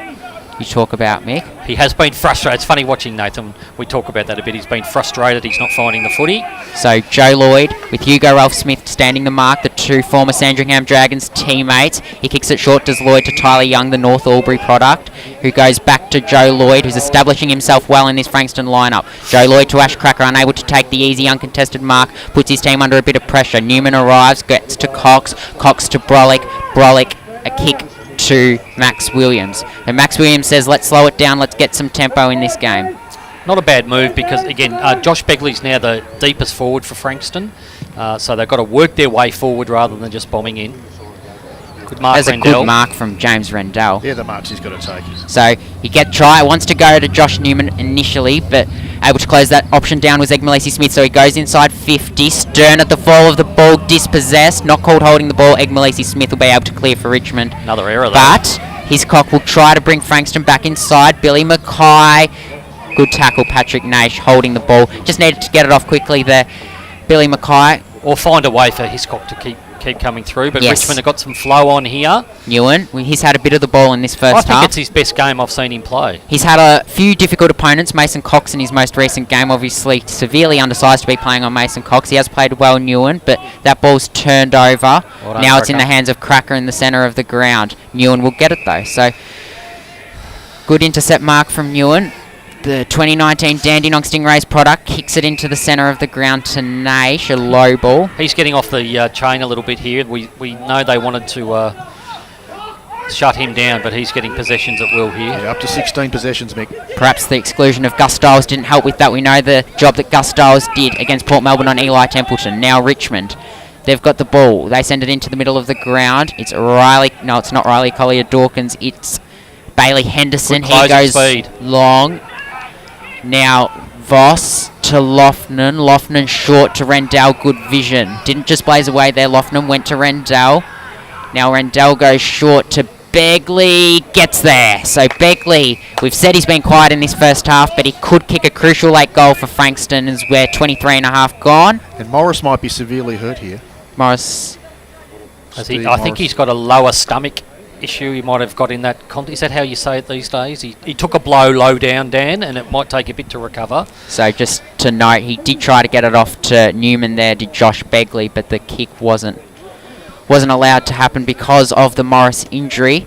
Probably Begley in a better position than Newman anyway, so he'll kick from 50 out. We know he's got a thumping boot, so Josh Begley, can he kick his first of the afternoon and get Frankston back within 12 points? He'll definitely have a shot here. The pleasing thing, Dan, was that was a multiple lead effort from Begley. Then he actually circled around so that he could be an option for James Rendell. And for a ruckman, Rendell's a smart user.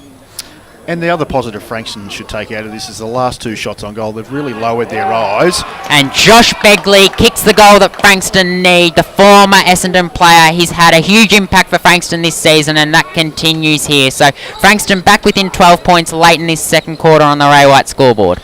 So Josh Stern with that second last play, and then just James Rendell. That's two things they'll go into half time saying, hey guys, that's things that are really working for us here. Just lower your eyes, change the angles a little bit, as we see Stevie Morris come off the ground. And sometimes that's the patience you need at about 60 or 70 metres out. Rendell now one out at full forward, but Josh Begley, if you could get him into one-on-one contests, he's actually going to be favoured to win those just purely by the craft that he possesses and his body size and strength. So he is sort of taking on that Bailey Lambert role, playing 30 to 40 metres out. Frankston are missing Lambert, Jonty. They are missing Lambert indeed. So Richmond, Samson Ryan, Frankston, Jack Berry doing the ruck duties. 25 gone on the Ray White scoreboard. It's Jack Berry that wins the hit out, but Naish goes towards him, isn't able to get it. Riley gets the ball but is tackled, Watch gang Naish. tackled, Naish will and take this free holding the kick. ball. He didn't tackle. He wasn't the primary tackle in Naish, but he'll take the free kick like every good AFL player. So he wanted to move it quickly onto Samson Ryan, but he's told that he has to bring it back Patrick Naish. So that gives some time for Frankston to set up defensively. So He'll go deep with the 60-metre kick here. So look at the Cumberland matchup. That's Joe Lloyd. Cumberland moves now. So a kick about 30 metres out. This will drop from the back. Max Williams tried to take a spec. He wasn't able to. Now Billy Mackay wrapping up the Richmond forward in Nathan Oakes. That was an inadvertent fly from Williams. He got a secondary lift there. It was quite spectacular. It's really Stephen Silvani like it over Craig Starcevich. Yes. Frankston free kick to Joe Lloyd here, I think, off the ball. So Joe Lloyd will win the free kick. He'll go Oh, laterally to Arthurson. That was dangerous, really dangerous. That's a mark for Richmond. Frankston could ill afford that late in this second quarter, just when they got back within 12 points. An uncharacteristic error from Joe Lloyd. Tried to get it to Arthurson to move the ball laterally inside defensive 50. Wasn't able to find him. And now Jack Scanlon, the Gisborne product, will line up to put Richmond 18 points up. He just didn't fake with the eyes then, Joe Lloyd. He had two clear options. He just had to commit the Richmond player to one of the players and then change his mind at the last minute, and that hurts. So Scanlon kicks the goal. Richmond 18 points up, 27 minutes gone on the Ray White Must scoreboard. be his first goal, Jonty, because every man on the ground's run to him. And you love to see it. He had a shot in the first quarter, wasn't able to convert, but there he certainly was. So good to see from Jack Scanlon. And someone could have said, chewy on your boot for Scanlon, but that would have been a really bad footy card joke, Jonty. And it is a really bad footy card joke, Yep. Mick. But Jack Scanlon's actually been quite impressive. He leads up at the ball really well for a tall guy. He's presented really well. And that's reward for effort to get that goal. Yeah. They're we say it often enough, but they're that's an easy goal. They didn't have to work for that. It's you just got to eradicate those out of the game for Frankston. They can't afford to be laying them on a platter. Yep. Late in a quarter too. So Berry and Ryan once more in the centre. 28 gone in this last quarter. Newman wins the clearance. He goes to some vacant real estate. It'll be Cook that will win the race back. He taps it for Ralph Smith. Ralph Smith tries to defend the tackle. That be holding the ball. It will be exactly the same position as he tried to do that about 5 minutes ago. Ralph Smith hasn't learned his lesson, but he won't be made to pay immediately because the kick was cut off. Newman, tackled, dispossessed. Eventually gets to Freeman. Freeman to We want Riley. this patience here, Dan, don't we? Find a target. So Riley goes inside 50. 2-on-1. 2-on-1. Frankston. Ball on ground level. Around the boundary line. 20 metres out. Broadcast side. Handball out. Handball to space. That gives some real estate for Mitch Cox to work with. Tried to shrug the tackle. Eventually tried to get the handball away. They did have the 2-on-1 there, Dan. In the end, I thought it wasn't a kick to advantage of either of those players. But we go into half-time. Richmond with an 18-point lead and probably deserved at this point in time. So we'll have the full first half analysis, but we'll have a word from our sponsors first. Frankston 4-4-28, Richmond 7-4-46 on this sunny Sunday afternoon at halftime at Skybus Stadium. You're listening to RPPFM, your Peninsula Footy. Can you tell Dee to lock the gate? Yeah.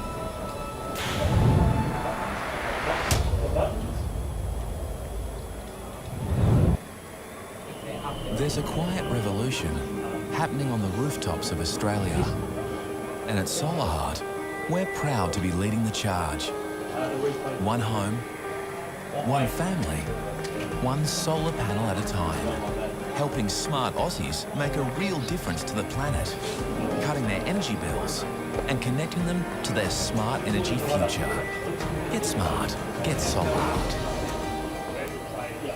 More and more people with a taste for quality are shopping at Eliza Meats. Kevin and his lean team pride themselves on the finest cuts, from juicy steaks and roasts to high-grade mince and sausages. And Eliza Meats are the gourmet specialists. Inquire about Eliza Meats Spit Hire, phone 9787-4473 for a mouth-watering meal fit for a king. It's all at Eliza Meats. See our sponsor Kevin at Eliza Meats, 112B Mount Eliza Way, a station sponsor.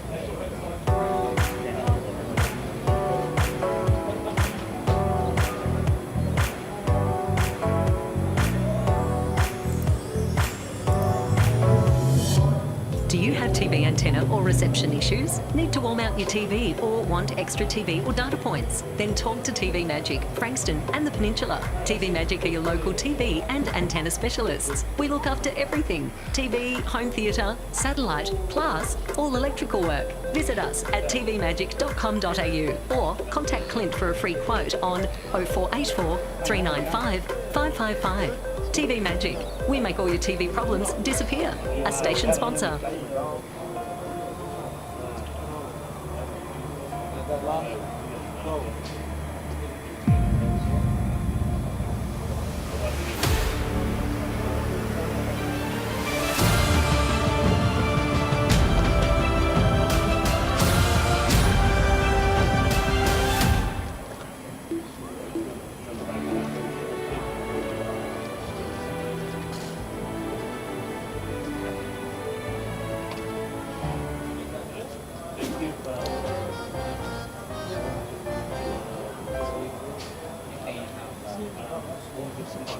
Brighton Auto is your Bayside and Peninsula automotive one-stop shop. This all-in-one award-winning Mitsubishi, MG and Sanyong dealership is also offering Holden certified parts and service. They have a huge range of new, demo and used vehicles plus factory trained service technicians. Your proud RPPFM station sponsor, Brighton Auto, will also ensure your dream car is well within reach and kept in great hands. Why not visit brightonauto.com.au or find them at 67 Nepean Highway, Elstonwick, LMCT 10680.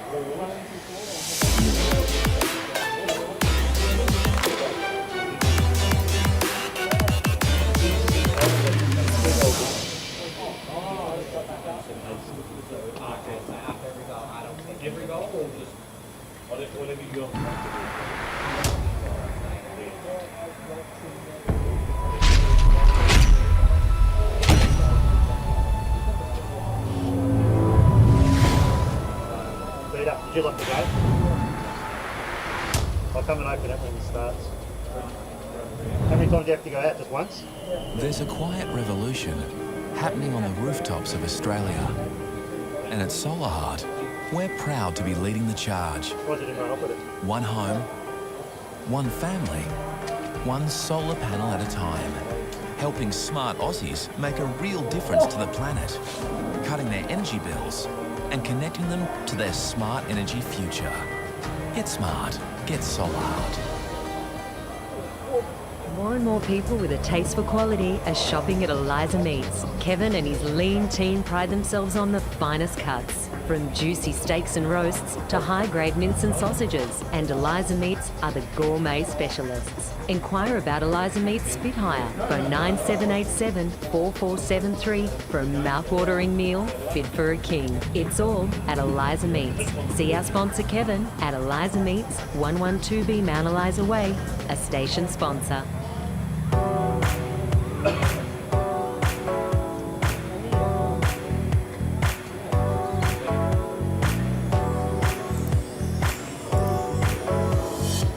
Do you have TV antenna or reception issues? Need to wall mount your TV or want extra TV or data points? Then talk to TV Magic, Frankston and the Peninsula. TV Magic are your local TV and antenna specialists. We look after everything: TV, home theatre, satellite, plus all electrical work. Visit us at tvmagic.com.au or contact Clint for a free quote on 0484 395 555. TV Magic. We make all your TV problems disappear.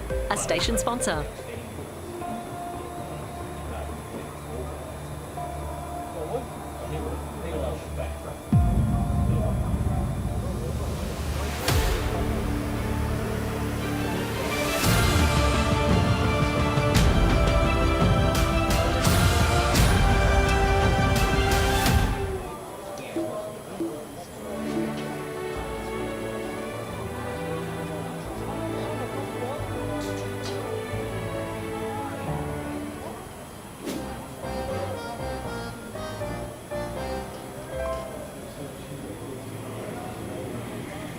Brighton Auto is your Bayside and Peninsula automotive one-stop shop. This all-in-one award-winning Mitsubishi, MG and Sanyong dealership is also offering Holden certified parts and service. They have a huge range of new, demo and used vehicles plus factory trained service technicians. Your proud RPPFM station sponsor, Brighton Auto, will also ensure your dream car is well within reach and kept in great hands. Why not visit brightonauto.com.au or find them at 67 Nepean Highway, Elstonwick, LMCT 10680.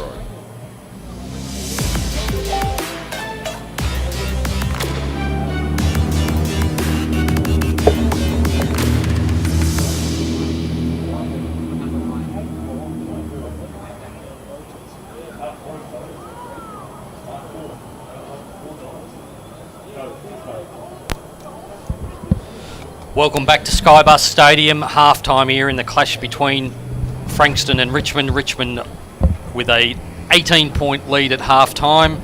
Dan, before we get some analysis on the first half, we'll go through the goal kickers for both sides. For Frankston, single goal kickers all Begley, McLaughlin, Stern and Young. And for Richmond, Cumberland, who we've spoken a lot about, has kicked 3 goals. Hugo, Ralph Smith, or Hugo has kicked 2 goals, Olden and Scanlon with a goal each. He's been good, Cumberland, Dan, hasn't he? He has, yeah. Only 8 possessions, but 3 goals and another opportunity that he missed. But, you know, he kicked 5 last week and potentially could have kicked 7 or 8. He really is, I know I've mentioned him a few too many times and you probably think I'm in love with him, but he's a guy who had a knee injury last year, hasn't played much footy, but I think Damien Hardwick and the Richmond faithful will be really, really happy with another guy they might have coming along and potentially maybe playing senior footy in the future. I think so, and there's excitement in the fact that he's a mid-sized forward. They've got, at AFL level, obviously, they've got Lynch, Rewalt probably goes for another year. Troll, maybe Coleman Jones next year as well. But if we go to the team stats for the first half, Dan, most of them are fairly even. Inside 50s, 22 Frankston, 23 Richmond. Richmond have had more possession, 179 to Frankston 148 as I look at that, and Frankston 91 kicks, 57 handballs. So the ratios are fairly similar. Tackles 34 Frankston to 32 Richmond, and hit outs are even at 18 apiece. So the statistics for the team stats say everything's pretty even, but Richmond have managed to cash in a couple of times, probably a little bit more easily than Frankston have. Yeah, look, I think Frankston have given up a few goals on turnover. We saw that last goal that young Jack Scanlon kicked there, and they've probably been a little bit lucky, Frankston, that they haven't been hurt even more. A couple of those lateral kicks deep in their 50, they could have been punished even more, but that's something they've really got to work on, is that kick outside the 50, because that's really hurting them. And we saw late, I think it was late in that quarter, we'd been speaking about Frankston's inability to hit a target coming out of their back line, blast kicks going forward, and then the ball went into Frankston's forward line. We saw the local product for Richmond, Lockie Street, hit a beautiful left foot kick. He changed his mind at the last minute, kicked the ball across his body. But what that did was just open up the game for Richmond. Life is so much easier when you can hit targets coming out of your back line. You're exactly right, and as I said before, Frankston have shown they can do it. You know, that Josh Stern kick, which hit up a target, the James Rendell kick, their last 2 goals, I think that's something Danny Ryan might be mentioning at half-time, to say, hey guys, if we can hit our targets inside 50, we're a chance, but otherwise they've had too many times there where they've just hack-kicked the ball into the 50, Richmond have just come off their man, had the outnumber, and then were able to intercept and get the ball out the other side. And Frankston in recent weeks, so because we spoke about before the game, they don't have a tall forward line. That they've in many ways been forced to lower their eyes and look for targets, and they've done that successfully. But I guess the pressure that Richmond are putting on, and even some of the perceived pressure, means at times they have been blasting it forward, and that's not the way they're going to get it.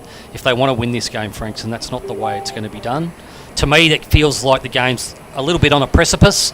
Richmond are a inch away from kicking away and really putting this game to bed, but at the same time, because Frankston have given up a couple of easy goals, they're not out of this, but they're going to have to eradicate those and really get to work in the midfield, particularly in out of centre bounces, to try and gain the ascendancy through that part of the ground. I think they need to be switched on for the whole game, Frankston.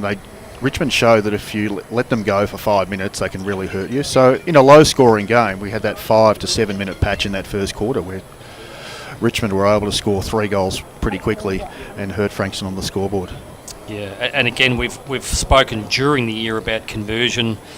Frankston missed those opportunities in the first quarter. Not to labour on Brodie McLaughlin, but he had those 3 opportunities, managed to kick one in the second quarter. Richmond, and with Ralph Smith and Cumberland particularly, have been able to take those opportunities. Just to touch base again on the leading individual stat winners at half time. Dan, for Frankston, Josh Newman, the 19 possessions, 16 kicks particularly, which has been important. Well, I've only seen him live a few times, Josh Newman, and I read your article a few weeks ago about him, and wow, he's a really tough player. And Jonty's article, he contributed to that. My apologies, Jonty. You were the. How much did you actually contribute to that? Or was it 50-50. Okay. Ooh, we're testing relationships here in the commentary box. But not only does he get the ball, but he's uncompromising. He doesn't flinch. He's had 3 or 4 times where he's had to come back into the pack. He's been hurt, but he's also been rewarded, and that's the stuff you want from your captain. Yeah, and for those who've watched Frankston, you know, we laud Newman for his courage and his performance. You know, you often look at players and what are their attributes to go to the next level, and often people talk about people having a beautiful kick, they're a good mark, but I think Newman's courage and attack on the footy is AFL level, but that's a discussion for another time. Paddy Natius had 17 possessions. He got on a lot of handball receives, Dan, but we both noted in that quarter he had some efforts that, if you look at it from an AFL perspective, a couple of one-handed efforts, you know, he probably needs to clean up that part of the game to really flourish at AFL level, but he's a dominant VFL player. Yeah, no doubt he can find the footy, but there were just 2 or 3 occasions where I thought to myself, oh, that's a little bit unusual. He needs to drive through the footy, not play one-handed, and if you're playing at a higher level, you just get found out straight away. Yeah, and a player like McIntosh who fills his role at AFL level, and you know, that's their big shoes to fill. I think if you look at Frankston's performances in recent weeks where they've been successful, or recent games, given they've had the time off, they've had a collective effort through the midfield. For me, Newman's been a standout in the first half. Freeman only had the 13 possessions. You say that for Nathan Freeman. He's still on track for a high possession game, but he was held in that quarter. We've had the pleasure of watching Connor Riley really develop as a player over the course of this season, and he's been an ultra consistent 25 to 30 possession player hitting the scoreboard. Mitch Cox is another one that's been so consistent, and those players haven't really been their true selves these days, and if Frankston are going to respond in this second half, they're going to need those players to really dig in and produce some of their recent form. Yeah, I don't think Mitch Cox has had a game that he's had similar to the ones in the last, say, 3 to 4 weeks. He's been a little bit down today. He's been caught a couple of times holding the ball. Interestingly, we did mention Begley just before half-time, and I think he'll go in with a little bit of confidence kicking that goal. What do you think they might do with Begley in this half? Do you think they might play him deep? I wouldn't be surprised if he starts the quarter in the middle. Yeah. He's given that Lambert's gone out of the game. Lambert is probably the number one forward threat for Frankston, given they play a medium-sized forward line and he flies through marks. And the advantage they have is that Begley, Cox, and Lambert have all been medium-sized forwards that can hit the scoreboard and take marks. So I think Begley needs to be utilised deep forward. I would probably have him one out in the square, but I'd look at what the matchup is. I'd have him deep, and I'd try and emphasise to the players that they need to be selective with the kicks going inside 50. Even if they are going to go long, they need to try and get the ball to the advantage of their forwards. Because the lack of size means they need those opportunities. We look out in the ground, the umpires have come out in the ground. Richmond are out doing some warm-ups in front of the social club at the moment, and Frankston won't be too far away. So messages would have been delivered, Dan, from both sides. We'll look with interest as to the starting lineups. How would you rate the game of Igmalesi Smith so far? Oh, he's had the 10 possessions. He has had some maybe what you'd call brain fade type moments. He's missed a couple of kicks. He took an intercept mark and played on without a great intensity and was run down from behind. I really like him as a player. I think he's a beautiful distributor of the footy, but he wouldn't be overly happy with his performance so far. I think Richmond would be really happy with Rioli. He's shown some dynamism at stoppages.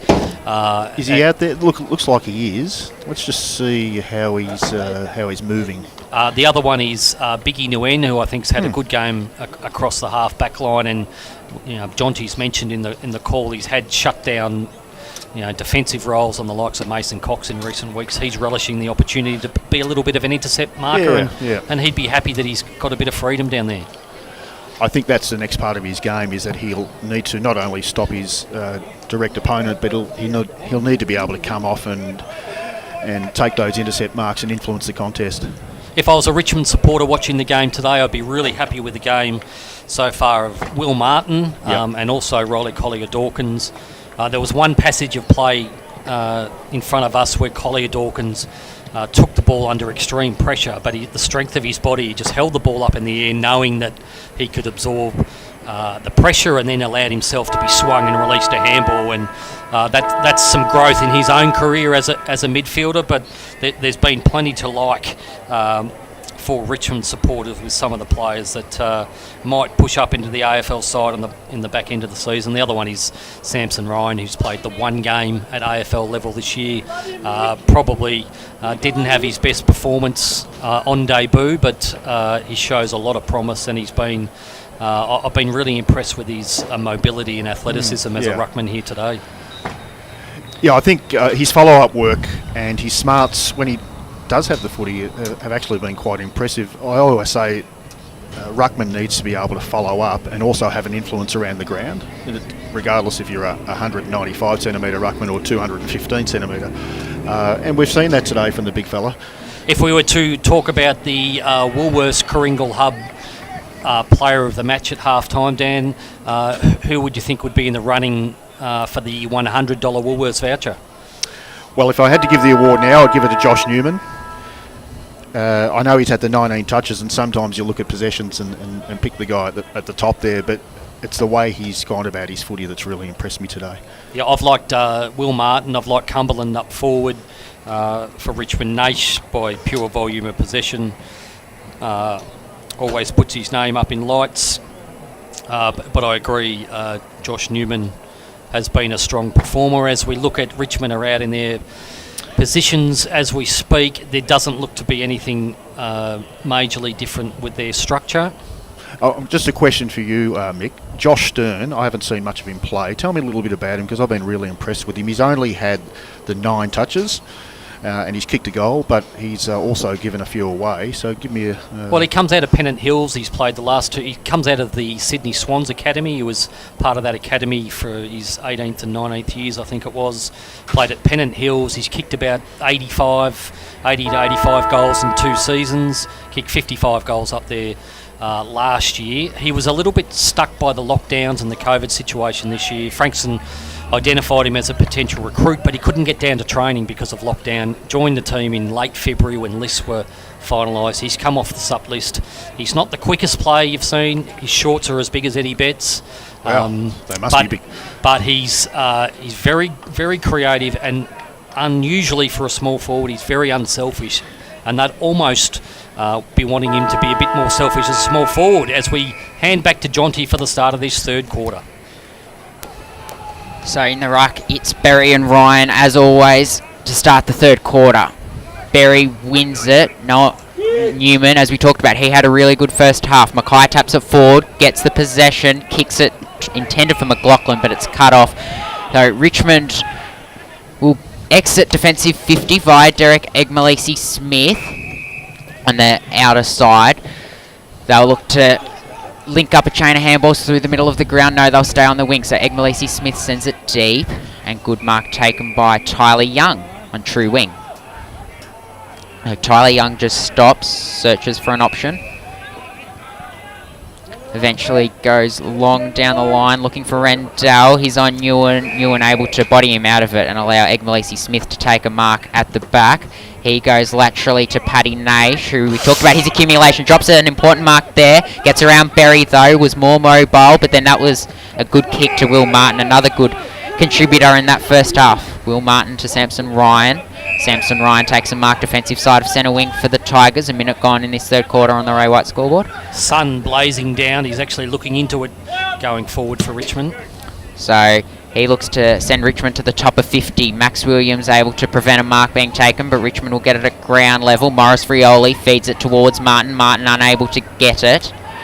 In the end, it looks like it might stay in the scrimmage. Paddy Naish trying to force it out of there. He's got possession of the ball. Umpire lets it play. Not for long though. He calls the ball up. There's plenty of finger pointing in the Frankston defensive 50. There's spare players everywhere for Richmond. They were lucky they were able to hold that up for a stoppage. So Berry wins the hit out over Ryan. He gets the handball at ground level. Egmalisi-Smith wasn't able to be clean, so it was closed down by Riley, but eventually Richmond will go inside 50 almost. Lockie Street that was. Yeah, Lockie Street. That bounce of the ball didn't do him kind, but the kick itself wasn't great either. He was unbalanced when he went to kick the ball, then he's had his body on a diagonal, but he's got a nice lateral step, Lockie Street, for a guy that's playing a bit of ruck, and as a big midfielder he moves okay and can play a bit of candy. Yes, so he made his debut against Frankston a couple of years ago, and he's got 20 possessions in 4 of his last 5 games. So that underscores his importance as a VFL listed player in this lineup. So Mitch Cox tries to spin out of a tackle. In fact, it was Connor Riley, and he wasn't able to do so. So it'll be holding the ball, and Richmond. Was that holding the ball or a high fend maybe? But either way, regardless, an opportunity for Richmond, and there's a nice pocket inside forward 50 here. So tries to get it inside 50 does Richmond, but Newman cuts it off and takes the mark. In fact, that's Freeman. I think I've said that a couple of times today, Newman and Freeman. Jeez, tackled without the ball there, Morris Rioli from Jack Mentha. They'll take the advantage, will Richmond. So they'll go into the centre of the ground. Lockie Street will look to advance Richmond inside 50. It is a good kick, and is that Cumberland on the lead? No. Scanlon. Handball goes over the boundary line and for a boundary throw in. So Jack Mentha just probably didn't know that Morris Rioli had been dispossessed, Dan. Had a really quiet day, Mentha, and that was a bit of a blooper. So he just needs to get himself into the game somehow. A mistake followed by a mistake, and unfortunately he's holding his hand. He got an injury out of that as well. Doesn't have those wet conditions that he's been accustomed to at Skybus Stadium this season. Young tries to clear it out of there for Frankston. Smothered off the boot though. Frankston eventually able to win it. Riley tries to shrug another tackle, and again he's dispossessed. Again it'll be holding the ball. Riley can't believe it. Luckily didn't take the one kick of his that he was going signatures to. during the year, but Frankston have tried to shrug too many tackles. They've missed their own tackles, but they're trying to take on the player instead of taking territory forward, Dan. So Derek Egmalisi-Smith, we talked about his up and down first half, but he's looked really good to start this third quarter. He sends Richmond long inside 50, but it will be cut off. Should have been cut off by one of the Frankston interceptors, not to be. Mentha, or in fact it was Freeman at ground level, and he wins the free kick. You see here, Jonty, there's not a lot of movement off the ball here for Frankston as Cox gets the ball, and they've got a bit of space here. Yeah, Cox to McLaughlin. They're trying to use the centre square. McLaughlin gets it to Berry, or certainly that's what it's intended for, but it'll be spoiled. So Richmond applying the pressure and slowing Frankston down a touch. Berry, clumsy, off the ground from Collier Dawkins, clears the immediate danger, but Hiscock will send Frankston back inside attack. So Freeman, Loughnan, Freeman accumulating the possessions, runs his full measure, goes across to Arthurson, not a great kick, puts him under a lot of pressure. Arthurson has to apply the tackle. Ralph Smith gets there to help him out, but Brolick eventually there to help out Frankston and prevent a Richmond inside 50 initially. Indiscriminate handball by Arthurson then. Yep. Uncharacteristic of his last month or so of footy, he's been really good, but Richmond will now go inside 50. Hugo Ralph Smith had a good chance to take a mark, wasn't able to, tries to get it at ground level, handballs, no one there to help him out though, but Richmond will get a stoppage inside forward 50. Yeah, a disappointing exit out of defensive 50 for Frankston. Will Arthurson giving up possession then, and they were lucky, always on the turnover. Richmond forwards had space there, Dan. So Richmond will try to win this clearance and get a goal early in this third quarter. Frankston trying to hold them up. It'll be another stoppage, this time directly in front of goal, 45 metres out. Frankston need to simplify what they're doing with the footy a little bit, but still hit targets, but try to take on the tackler. It's not going to work in this second half. They've been caught way too often today, haven't they, Mick? Yeah. So Young doing some ruck work. Tyler Young, that is, for Frankston. Frankston eventually able to get the clearance. Mentha runs himself into a bit of trouble. Did he have prior opportunity? The umpire lets it play, eventually gets out of there. Morris, handball to Collier Dawkins, back to Morris. He kicks a scrubber kick inside 50. Freeman. Good shepherd by Loughnan then. Get towards it. We know Loughnan's good defensively. And the Freeman kick hits Mitch Cox, who's going to go to Freeman. Probably a good thing he didn't. Would have put his teammate under immediate pressure. Instead goes the outer side wing to Anthony Brolick. So Rendell's an option deep down the line, but he'll be outnumbered if he does do that. Anthony Brolick back to Freeman, so now Freeman's getting his usual accumulation. Tyler Young in the centre of the ground, defensive side of the centre square. Great kick, opens up Josh Stern. Oh, and over the top. Needs to get depth on the kick. Does it have enough depth? Brady McLaughlin will take the mark. This one, he should kick. He's missed 3 set shots today, but he will definitely back himself to kick this one. 30 out, directly in front. Again, we like Josh Stern, how he goes inside 50, Dan, don't we? Yeah, that was a nice kick. He did have an option of another player a bit laterally, but that was the perfect kick. Sometimes a player just blast kicks it as far as they can, but it's actually better to drop it short so the defender has to turn back towards the footy and let's see if they can get the start they wanted. That's what Josh Stern did there, and it gave Brady McLaughlin a mark. And did it give Brady McLaughlin a goal? It did indeed. He kicks his second of the afternoon, and Frankston back within 12 points there. 6-4-34. Richmond 7-4-46. 7 minutes played on the Ray White scoreboard. So Nathan Freeman, 11 possessions in only 7 minutes of footy. Yeah, he's the master of... I like when he starts using the ball inside for the short kicks, but he's the master of the follow-up 1-2. But Frankston's best footy this year has been when they use those short kicks, but they move it on and they gain ground and keep moving forward with it. That's probably the third goal they've got from deep in defensive 50, where they've been able to just hit their targets, be patient, and then get that overlap kick. And you'd have to give Tyler Young credit for that. It was a penetration of his kick to Stern that was set that up. So Berry and Ryan in the centre. Frankston just keeping themselves in this game. 12 points adrift. They've been behind for the majority of the day. They'll try to make inroads. No one able to win an effective hit out there. It's in the scrimmage in the middle of the ground, and it'll be another ball up. Begley into the middle for Frankston at that centre bounce, opposed to Collier Dawkins. So they'll do it again. Berry winning the hit out.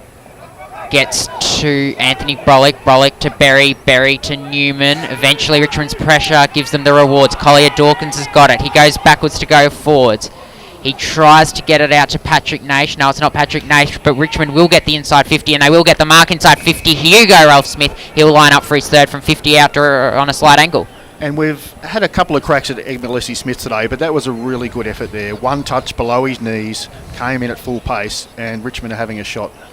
And we did goal. see commentator Ralph Smith go up an octave as player Ralph Smith came up on the lead. But he's actually only had the 3 possessions for 2 goals in the first half. Jonty, call this one for us. So Hugo Ralph Smith runs in. Can he give Richmond an 18-point lead? It looks pretty good. It looks pretty good. Has it got the distance? Yes, it does. And Hugo's got his third, and he's taken his opportunities when he's had them. They're up by 18 points now, Richmond. That'll hurt Frankston. And Hugo has got his third, Jonty. That's a very good performance in a little over a half of footy. He's got some real smarts as a forward. So he's got the craft of the timing of when to lead, and he's got an ability to get separation on his defender, which is really what you want as a forward, Dan. And he's tough too. Yeah. He likes a bit of a stoush. He does like a bit of a stoush. He's been involved in a few this year. He's also played a few AFL games, and I know against Adelaide he kicked a couple of goals, taking marks and getting free kicks on the lead. So he does take his opportunities generally, and he doesn't mind a highlight. So good to see him getting 3 goals in the third quarter. Let's not make this broadcast all about him, though. Jonty, Frankston had a chance to get the centre clearance then, and it was the Egmalesi intercept. Frankston should have got some territory from the last one. They need to try again. Yeah, so we know Richmond had a lot of centre clearance dominance in the first half and made the most of it. This time Newman able to get it out of the centre for Frankston. He tumbles it forward inside 50, but Richmond will bring it out, and Egmalesi Smith once again has his hands on the ball but unable to take it cleanly, and it'll go out of bounds. What I liked then was Josh Newman got his hands on the foot. He just forced it forward. What it does now is it puts him in forward territory. And I suppose the fact that it wasn't an aerial kick prevented any interceptors like Newman from getting the ball. So perhaps fortuitous in some ways for Frankston with the rush kick. Although Richmond do win the hit out, and they will get the initial clearance, but Loughnan to Brolick will allow Frankston to try to go inside 50. Freeman under pressure with the handball, turns it over. Now Richmond will have an opportunity to propel themselves. Will they be able to? Brolick applying the pressure, so it's a boundary throw in Richmond's attacking side of centre wing. 11 minutes gone on the Ray White scoreboard. Richmond lead by 18 points. Almost a costly interception there from the Freeman handball, Dan. Yeah, but we talked about it in the first quarter. Look at Nathan Freeman here at the stoppage. He's all alone. So Richmond are just saying, you go your way and we'll go ours. Nathan's left a free man too often, I think you could say, Mick O'Neill. Say that again, Jonty. Nathan's left a free man too often. That's quite good, but I'm actually interested in how they go about this, because Freeman was touted as a Richmond draftee in the mid-season draft, and the story's too long to tell, but he was a 15th away from being a Richmond player. Unfortunate for him that he's not in Richmond colours today. But there's he's Newman again. Dominating for Frankston. So's Newman. Newman goes forward, tries to get it to McLaughlin. It tumbles, allows Richmond to mop up at ground level, and they'll be able to do so through Joel Nathan, who goes to Derek Egmalesi Smith, back to Joel Nathan. Handball didn't hit him, put him under a lot of pressure. A lot of Brody McLaughlin pressure. He and played Begley. on. Good thing he kicked it. Josh Begley doesn't have a crowd to celebrate to, but still finished off his work. He's second, Frankston sixth. They're back within 12 points, 12 minutes played on the Ray White scoreboard. We'll go and have a word from our sponsors. Do you have TV antenna or reception issues? Need to wall mount your TV or want extra TV or data points? Then call TV Magic, Frankston and the Peninsula. Call Clint for a free quote on 0484 395 555. TV Magic, we make all your TV problems disappear. A station sponsor. Yes, always interesting when a forward takes the advantage inside forward 50, Dan, but Begley straight off the boot that was going through. Probably the first gift Frankston have had today, I think. Yeah, and Nathan was a little bit lost then, wasn't he? Probably the wrong play to have the ball in hand. It was the Egg Malisi Smith handball. I know you've gone after him a little bit in this first half, and he's had a good start generally to the third quarter, but that handball didn't quite hit Nathan as he would have liked. Anyway, we're back in the centre circle. Berry wins the hit out. Free kick goes the way of Berry, so... Billy McKay, in fact. It'll be brought back. He's had a little bit of the ball today. He should Bill take McKay. off and take territory here with his left foot. So, Bill McKay. He kicks it to Connor Riley, who's got himself in some space. He normally likes to go long with the footy here, Riley, so Jack Berry's the deepest option. So Connor Riley, a low kick, doesn't hit McLaughlin because he didn't have front position, but Rendell ends up with the ball, the big man. Dispossessed or got a handball away, gets it to Egg Malisi Smith for Richmond. He's tackling Mackay, who will not be pinged for holding the ball because he didn't have prior opportunity. The big body of Billy McKay's coming to the forward. I really like how he absorbs pressure. He doesn't handball when he's tackled indiscriminately. He's managed to get some stoppages for Frankston, and he's going okay. We saw that a lot against round one in Coburg. Good to see him recapture that form on his VFL debut. Another ball up, Anthony Brolick well tackled. Yeah, sometimes you forget, given the size of him, and that he's only in his first year, but he's got nice craft around these stoppages. Look for him to be the hit-to guy again. One of the slew of the 2019 Sandy Dragons There he graduates, Billy Mackay. So Begley sends Frankston inside 50 with a high up and under kick. McLaughlin there and thereabouts. Meant though he said he's had a quiet day, but can he get a goal? No, he can't. Just misses to the near side. Good to see Mentha getting involved, and we said he's been a little bit quiet, but starting to look dangerous at ground level up there, Frankston. Well, he's not going to get too many opportunities, so he just needs to make the most of them. Yeah, plenty of space for McDonough on the kick out here. He likes to find a target. So McDonough does find a target, does he? No. That'll be out on the full, so Frankston will get another opportunity, and it will be Mentha. Too far out to score, you'd suggest. 55 he'll be kicking from. When you haven't had much of the footy down, it's always nice to get an out on the full free kick. Mentha with a chance to... He should try and hit someone up from here, although we both know they're not deep pockets. So Just to the top of the square might be the right option. might be this setup play that you like to talk about. Yeah, he's thrown the ball up in the air.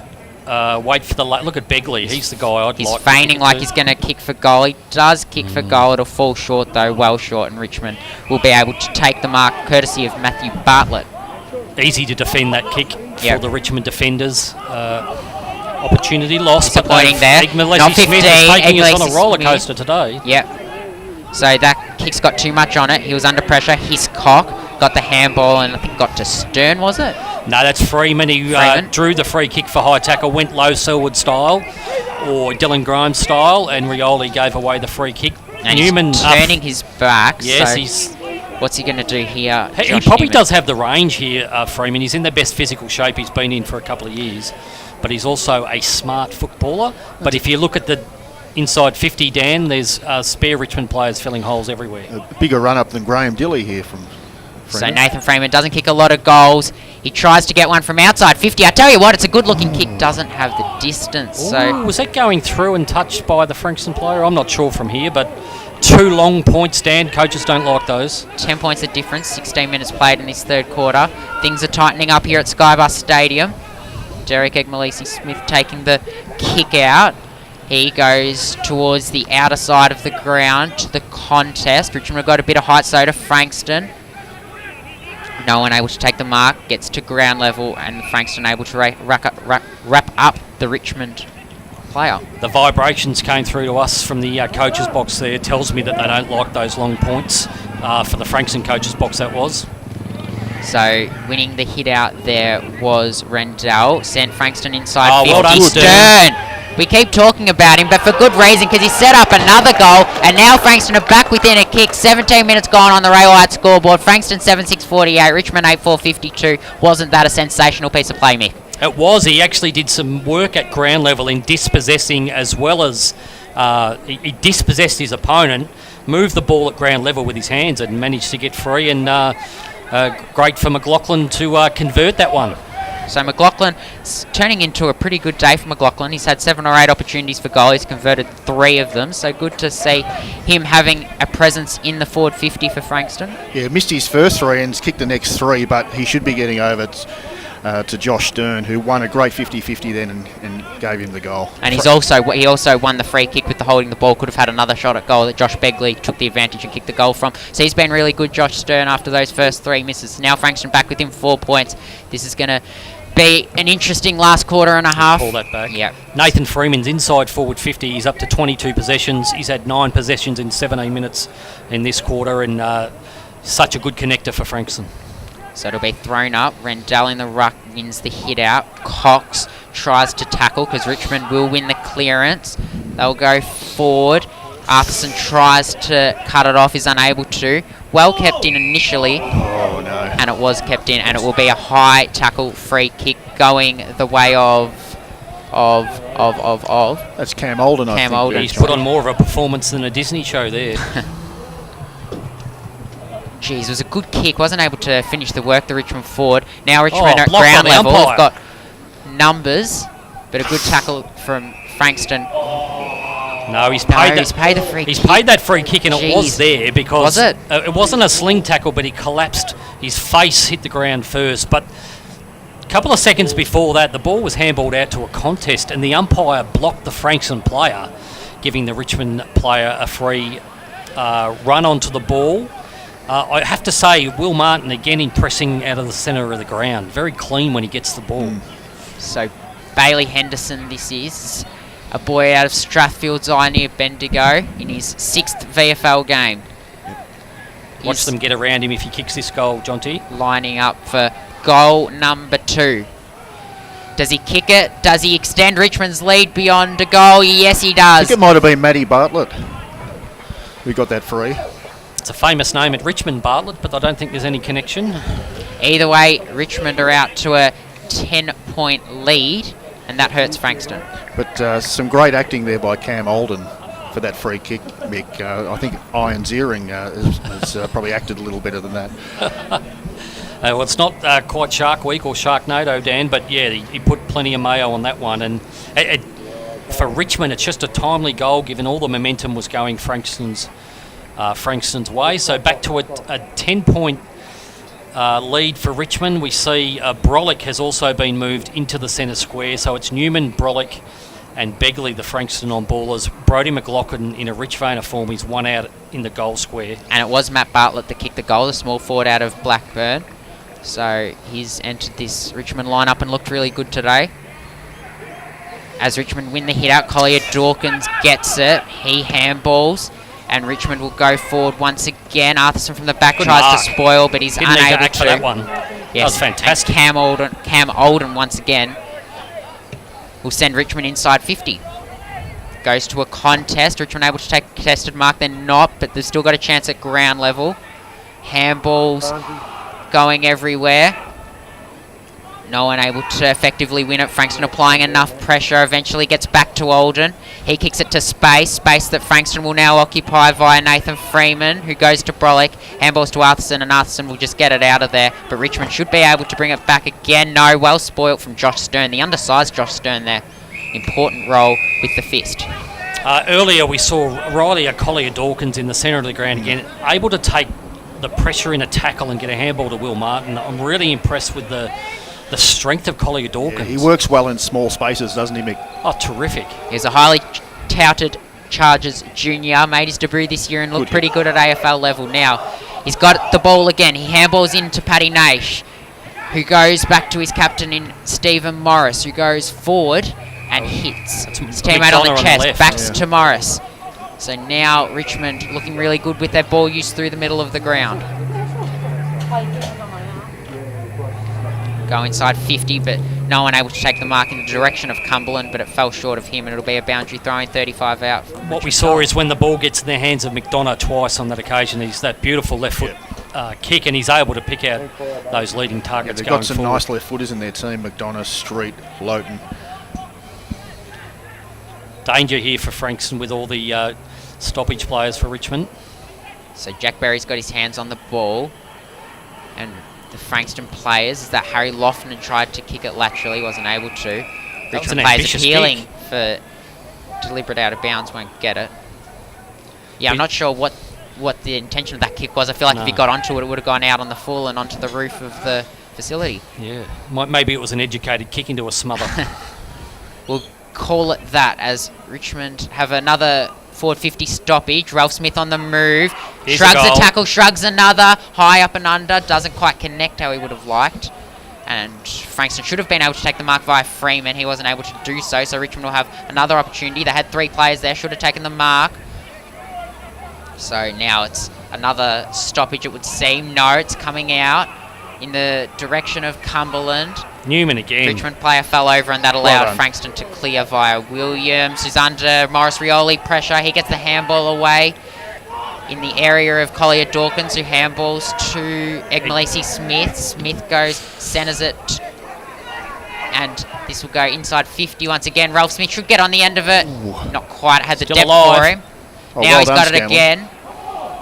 That's a great tackle by Tyler Young there. They were outnumbered. Important tackle on Hugo Ralph Smith from Tyler Young. He's looked dangerous this quarter, Hugo Ralph Smith. Yeah, he has actually, and that's a matchup for Frankston to look at. They're getting sucked into the contest again, Frankston. Richmond getting handballs out on the outside to 3 players. Yeah, they're keeping their shape and they're setting up really well behind the ball. So Newman's got his hands on the ball. Can he get it away? Yes, he can to Brolick. Brolick gets it away to Tyler Young. That wasn't a possession, but he didn't have prior opportunity. Some pilot to play. Paddy Naish, Stephen Morris. Stephen Morris goes to the top of the square. Can Richmond take a mark? No. Can they get it at ground level? No. So a behind for Richmond. 9-5-59 to Frankston 7-6-48. 24 minutes gone. Third quarter, Ray White scoreboard. Bit of a circuit breaker there to get the kick out from full back. Jack Berry actually crumbed the marking contest and rushed it through for a behind, which you don't see from a ruckman very often. They go long again looking for Berry. So Berry's got front position. That was an unrealistic attempt from Egmalisi Smith. Surely not called though. And it'll be a boundary throw in. Berry can't believe that he hasn't won the free kick there. Egmalisi Smith used him as a step ladder, but no free kick forthcoming. Newman been a colossus in the last 5 minutes physically. Look for him to get in at the stoppage here. Mitch Cox is the other one. He hasn't been able to break away from stoppage here. He's had some opportunities, but just hasn't Here's been Newman able to. once again. So he runs onto the loose ball, gets it, gives it to Stern. Stern tackled immediately. No prior opportunity. Ball up. Frankston's side of centre wing. Again, it was Newman there. The Frankston players trailing a little bit once the ball goes out of their area. Newman's saving them on numerous occasions here. So Freeman gets the ball to him, but Rioli will dispossess him. Now Richmond will go inside 50. Brolick applying the pressure. Brolick getting the ball. Brolick getting it to Freeman. Freeman to Arthurson. Arthurson to Cox. Link of handballs here. Riley. Newman. Newman eventually pulls the trigger with the kick to Rendell. Wasn't a great kick. Allows Egmalisi Smith to cut it off in the middle of the ground. Able to force it forward. And it will be a free kick to Richmond, and good for them too, because if it wasn't, Frankston had a good opportunity to go inside 50, but Egmalisi Smith able to hold them up. Yeah, we've been harsh on him at times, but he saved them there. They could have used the ball by hands again, Dan, with the free player going inside. But Not a great kick again from Egmalisi Smith. Begley able to get a hand to it, wasn't able to take the mark, so Frankston still under some pressure. A clever tap on by Anthony Brolick. It was Riley that got on the end of it. Now can Stern win a foot race back towards goal. Ooh. He falls over, as does the Richmond defender. Now Richmond have got the ball, and they should be able to clear it, and it should be Riley Lotion that takes the mark, and he does. Yep. So the left footer goes inside to Paddy Naish. Josh Queuing up Begley in the middle of the ground. Riley, yep. So, able to get it to the outer side wing. Move the ball laterally. Now they're moving the ball forward. Now they're moving the ball to Martin. So Martin, 55 out for Go back in the Frankston's pocket goal. here. They've got 3 players. Will Martin Kicks it to the contest. Samson Ryan's there. Hugo Ralph-Smith's there. Hugo Ralph-Smith got his hands to the ball, not able to take the mark, but it will be a stoppage now. So if Will Martin had turned his head there, he had two players free inside 50 in front of the church pocket here at Frankston. Instead went for the long kick. They're still looking dangerous inside forward 50. They're stemming the flow here a bit, Frankston. And they need to do that. So Ryan wins the hit out. Freeman gets the ball though, high up and under. Won't be 15, I don't think. Doesn't matter. No one marks it. Billy Mackay gets it to Hiscock. Hiscock gets it out of the defensive 50 momentarily. Bounces up towards the wing. He looks James like Rendell applying Here he goes again. important pressure, and that'll be holding the ball. Great tackle from James Rendell. That's twice for Joel Nason this quarter. He just got lost a little bit. He looks So- like Matt Spanger to me, Dan. does. So James Rendell into the middle of the ground to Riley. Now Begley running. That's Gets the- to McLaughlin. McLaughlin, 45 out. He'll kick it from 50. Yeah. He just need to be, if he does want to, he'll be right on his limit here. But he's saying he's going to have a shot. There's a bit of a Frankston breeze do though. have a He's bit got of a the set. breeze in his back. He does. So yeah. tell us, what are Frankston going to do here? They're 52, 53 metres out. They've had a couple of shots already in this quarter that the coaches haven't been happy with.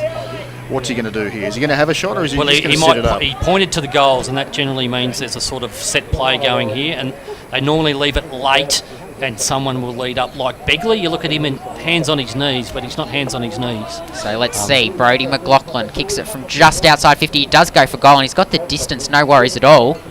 No. And Doesn't that quite was- have the accuracy. That hit the woodwork. Yes, it did, and so all that talk, Dan, that didn't happen. He just had a long shot. We haven't seen that yet today from Frankston. That They set have up been kicks we've seen successful so this often. year, though, with that set play. So Morris Rioli's now got the ball in defensive 50. He gets around. Brolick uses his pace and trusts his pace, but the handball smothered now. Begley, no. Is that Tried man to again? snap over his shoulder, wasn't able to. Frankston within 9 points. That man again, Jonty, Josh Stern. Yeah. He He's- does the little things well, doesn't he? Been huge today for Frankston, Josh Stone. Coaches love him. So Richmond have now got an opportunity to bring it out once more via Derek Egmalisi Smith. He goes to the outer side. Newman. No one able to take the mark. Newman almost. Frankston will get another inside 50. Menthers where the ball lands. He uses his left foot to go for goal and converts, and doesn't he love it? Frankston back within 3 points late in this third quarter. 29.5 gone on the Ray White scoreboard. Jack Menther gets the important goal. We'll have a word from our sponsors, Your Peninsula Footy.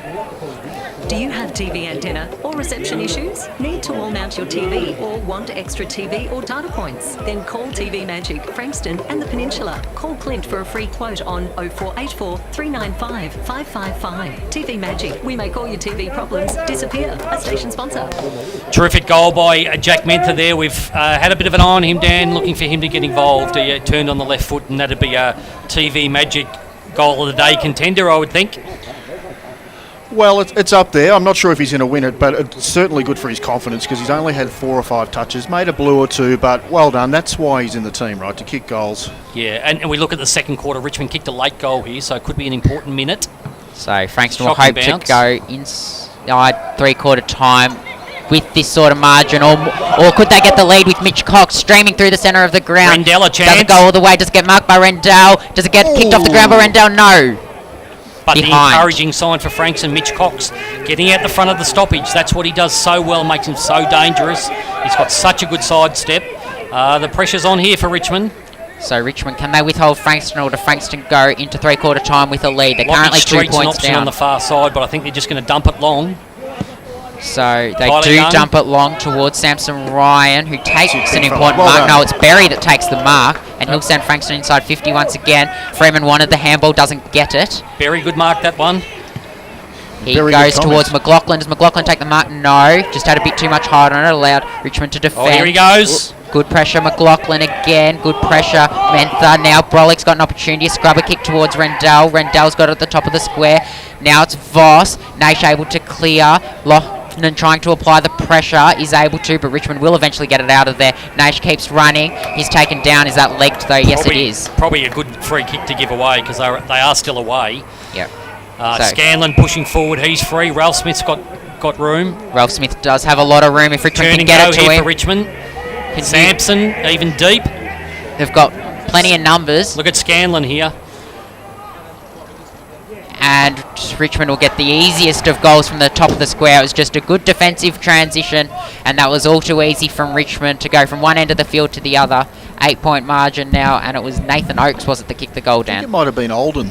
Cam Olden again. Yeah, and we spoke about they kicked a late goal in the second quarter. Frankston had all the momentum then. It was actually poor defensive running that let Oaten get free at the back. It was a very simple goal in the end. I thought Scanlon was going to take the mark because he was free. He ran under the ball. You really want to be killing the ball over the line, or at worst getting a stoppage from that situation. But can't change that now. Frankston, a crucial goal. If you're the Frankston defensive coach, you'd be speaking to your defenders about giving away easy goals, and they've probably just given away a few too many today. Yeah, Ricky Johnston will certainly have some things to talk about at three-quarter time as we edge towards that break. 32.5 gone on the Ray White scoreboard. Barry and Ryan in the centre. Ryan wins the tap out. Goes towards Martin. Martin unable to get it cleanly though. Cox applying the pressure. Cox ends up with the ball. Not able to do anything effective with it though. And Morris Rioli will run onto it. He does. Well tackled though from Newman. Now Small has it. Tried to get to Cox. Didn't quite have the length in the handball. Now Newman has it. But Egnalisi Smith will cut it off at half back. Game's really gone up a notch pressure-wise here. Certainly has. He likes to find a target here, and he'll take a risky one at times. So he goes long up the line. Is anyone able to take a mark? No, they're not. So that's three-quarter time here on RPPFM, your Peninsula Footy. Frankston 8-9-67, Richmond 10-5-65. Richmond lead by 8 points on a Sunday afternoon at Skybus Stadium. We'll have the analysis on the other side of a word from our sponsors.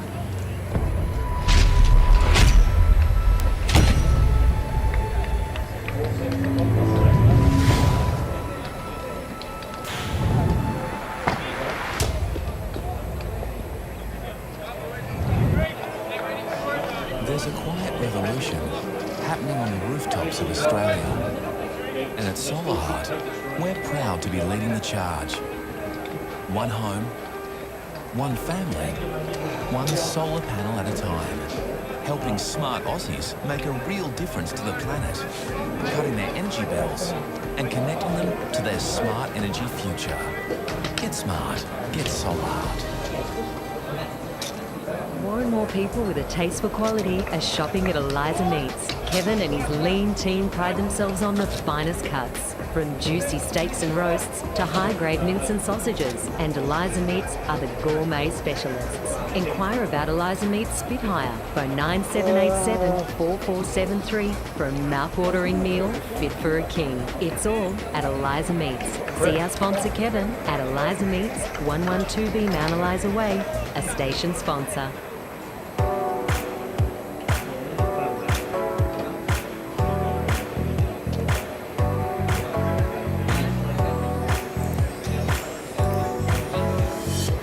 Do you have TV antenna or reception issues? Need to wall mount your TV or want extra TV or data points? Then talk to TV Magic, Frankston and the Peninsula. TV Magic are your local TV and antenna specialists. We look after everything: TV, home theatre, satellite, plus all electrical work. Visit us at tvmagic.com.au or contact Clint for a free quote on 0484 395 555.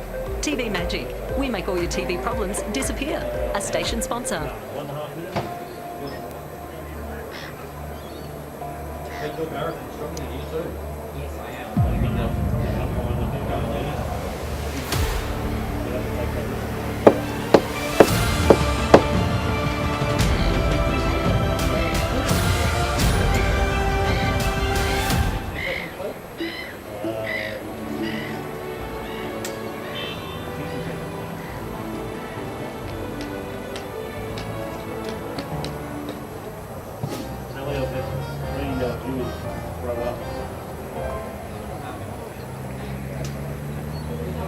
Brighton Auto is your Bayside and Peninsula automotive one-stop shop. This all-in-one award-winning Mitsubishi, MG and SsangYong dealership is also offering Holden certified parts and service. They have a huge range of new, demo and used vehicles, plus factory-trained service technicians. Your proud RPPFM station sponsor, Brighton Auto, will also ensure your dream car is well within reach and kept in great hands. Why not visit brightonauto.com.au or find them at 67 Nepean Highway, Elstonwood, LMCT 10680.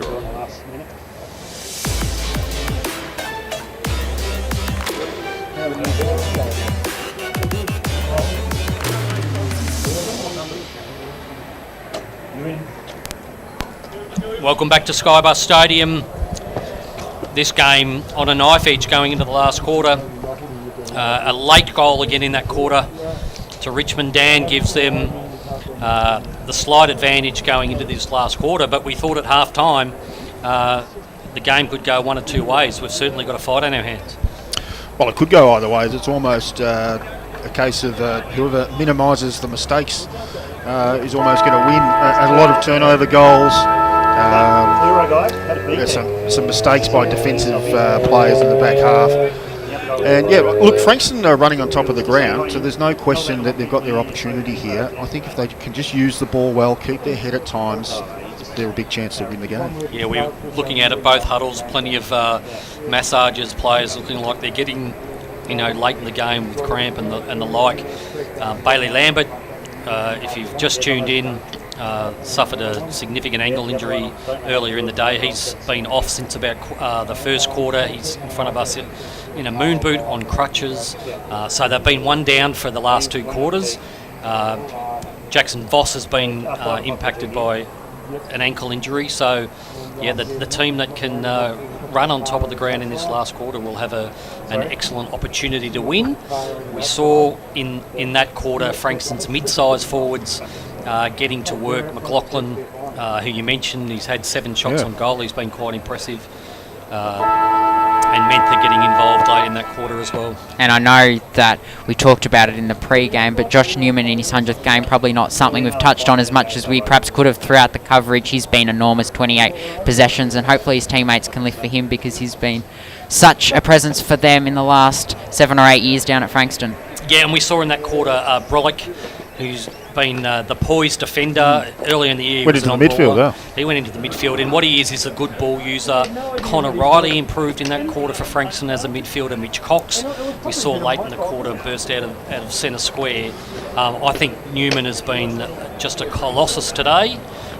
We look at Ryan Ferguson as he comes off. The former Frankston player, Ryan Ferguson, is the Richmond VFL coach, and he's having a lengthy chat to Biggie Nguyen. Maybe is Biggie injured?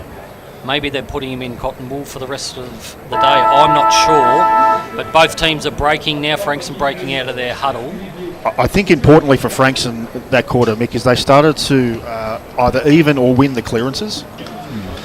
Yes, absolutely, and that's where Newman was so strong. It won't always show up on the stat sheet, but what he manages to do is compete when he's in an outnumbered position and gets secondary stoppages. He puts his body on the line for his teammates. We see Tyler Young, the former key forward, key defender, has gone to the outer wing to provide an outlet option for Frankston. Connor Riley's playing out of a back pocket, which is interesting, and we see in the middle Newman, Cox and Brolick to start this last quarter.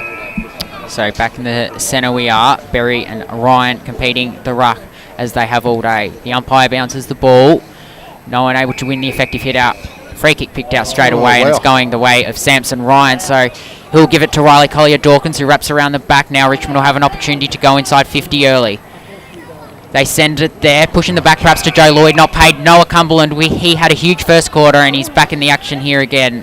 Who'll look for his third and to extend Richmond's lead to 14. And there's Garrett McDonough again with that left foot kick, and he just hit it perfectly, didn't he? Well, he got an extra 3 or 4 metres on the kick, which allowed Cumberland, who we know has got such good craft, he leant on Joe Lloyd with his forearm, maybe gave him a nudge, but the kick, the only person who was going to mark that kick was the Richmond player in Cumberland. So Noah Cumberland, he tore the match against Collingwood apart with 5 goals, 3. Can he kick his third here? He's edging closer to an AFL debut. It's on its way. Is it there? No, just offline, far side. Certainly kicked the footy. That's gone about 55 metres, that kick. And we do think there's a slight breeze favouring the Castry into the ground. And as we look at now, it's been sunny. I think they'll need to turn on the lights for this last quarter. It's getting quite dark. There is generally some sort of breeze down here. Obviously, Skybus Stadium not too far away from the beach. So it's Frankston who are kicking against the slight breeze in the first quarter. You see the ball hold up there in the sky. So Jackson Voss tries to kick it forward, but Egmalisi Smith, Nash both link up. Now it's Joel Nathan who sends Richmond inside 50. Oh, good mark. Good mark taken from Lloyd, not paid though. So Riley under some pressure. Collier Dawkins, Nash gets his boot to the ball. Chance here. Richmond have got a good chance, but they're forced to go backwards. Frankston pressing. Morris, short kick inside 50, and it will find Will That Martin. was McDonough on his non-dominant foot that time, and as they pass inside to Will Martin. Now it's Will Martin. Yep. Taking it, he'd have to kick from 55. You think he's going to try and find an option? And he Well does done. do just that. So Paddy Nash was left free, so he'll have a difficult kick from about 50 where the inside 50 line meets the boundary line. Yeah, Paddy Nash has never seen a kick from 50 or beyond that he wouldn't have a shot at goal, so he'll definitely go back. And I do say the angle here is it's not that difficult from this kick, from this position, and he'll make the distance easily.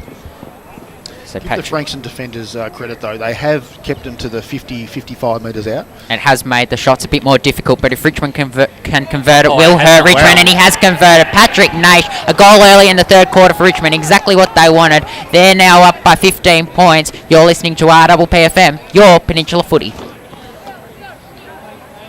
Do you have TV antenna or reception issues? Need to wall mount your TV or want extra TV or data points? Then call TV Magic, Frankston and the Peninsula. Call Clint for a free quote on 0484 395 555. TV Magic, we make all your TV problems disappear. A station sponsor. Yeah, that was a great kick by Nation. He's up to 26 touches. I know we've had a go at him over a few little things that he probably could have done better, but he certainly does accumulate the footy, doesn't he, Mick?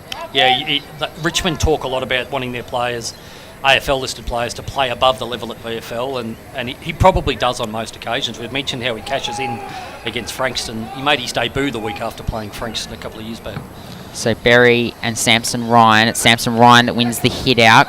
Oh, that's great. Goes forward into some space for Richmond. That gives Matthew Bartlett some space to run into. He goes inside 50. Will Arthurson able to prevent a mark being taken, but isn't able to take one himself. Eventually, Joe Lloyd clears to Jackson Voss. Jackson Voss has got some space to run into. He thinks about his options. Does he have to take a bounce? He runs his full measure. In fact, he runs too far. Probably fair enough too. He thought about what to do and thought about it again and thought about it again. By the time he dished it off, he'd run about 25 metres. So you don't see that paid too often, but probably fair enough from the umpire on that occasion. Matthew Bartlett will have a chance to send Richmond forward. So Derek Egmalisi Smith now on the wing. Josh Newman manning the mark. So go inside 50. Big fist from Max Williams. It's a hold of the jumper and a free kick, and it will be advantage. And it's not been paid, so Stephen Morris, or Garrett McDonough in fact, wanted to take the advantage, did take the advantage, took a kick from 50. The umpire said, let's bring it back and give Samson Ryan another shot on goal. Frankston will be dirty with that, and probably rightly so.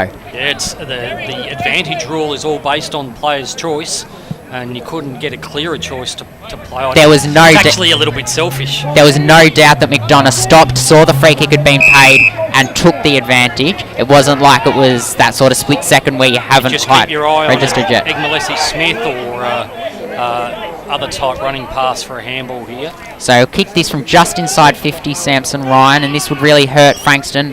This would give Richmond a 21-point lead. It's not a bad Samson kick. Ryan, in fact, he'll kick it from just outside 50, keeps it low, but keeps it accurate, and Richmond out to a 21-point lead. 5.5 minutes gone on the Ray White scoreboard. You're listening to RPPFM, your Peninsula Footy.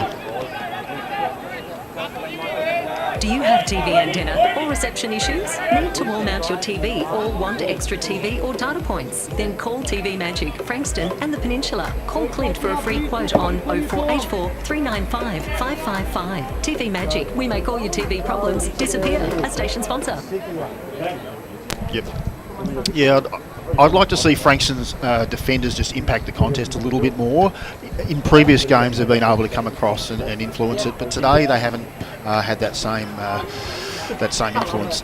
Yeah, and I think it might have been Tyler Young giving away the free kick again. he doesn't have a lot of experience as a key defender, and they're the sort of things that he'll do better with time. So Berry and Ryan. Ryan wins the hit out towards Collier Dawkins, who takes the ball cleanly, but good pressure from Newman gives Frankston an opportunity to go forward. Mackay, handball, not effective, gets to Ryan. Now Voss able to mop it up for Frankston, and Cox also there. Tom Small gets it to Rendell. Rendell, good setup kick, and Nathan Freeman takes the mark. So a really, really, really important shot for Frankston as they look to close this lead. 6.5 minutes gone, they're down by 21. So Nathan Freeman doesn't kick a lot of goals. Range. He's going to kick from 48, 49, kicking into a breeze that might chop a couple of metres off the distance, but they really need to respond here. This is sort of to keep them in the game, I would almost think. Yeah, doesn't kick a lot of goals, Nathan Freeman, but his team needs him to step up. He's been there for them all year in the midfield, and he goes the set-up kick to Mentha. That was all very casual from Nathan Freeman. They were on the same page. That's the important thing. They're on the same page. We saw him go for a long-range shot earlier and didn't make the distance. This time he went to Jack Mentha very casually. The first time we've seen that today from Frankston, and it's paid off. So now Mentha needs to kick his second. Much easier shot for goal, 30 metres out, slight angle about it. Yeah, those little kicks there, you've got to do them late, and Freeman couldn't have done that any later. No.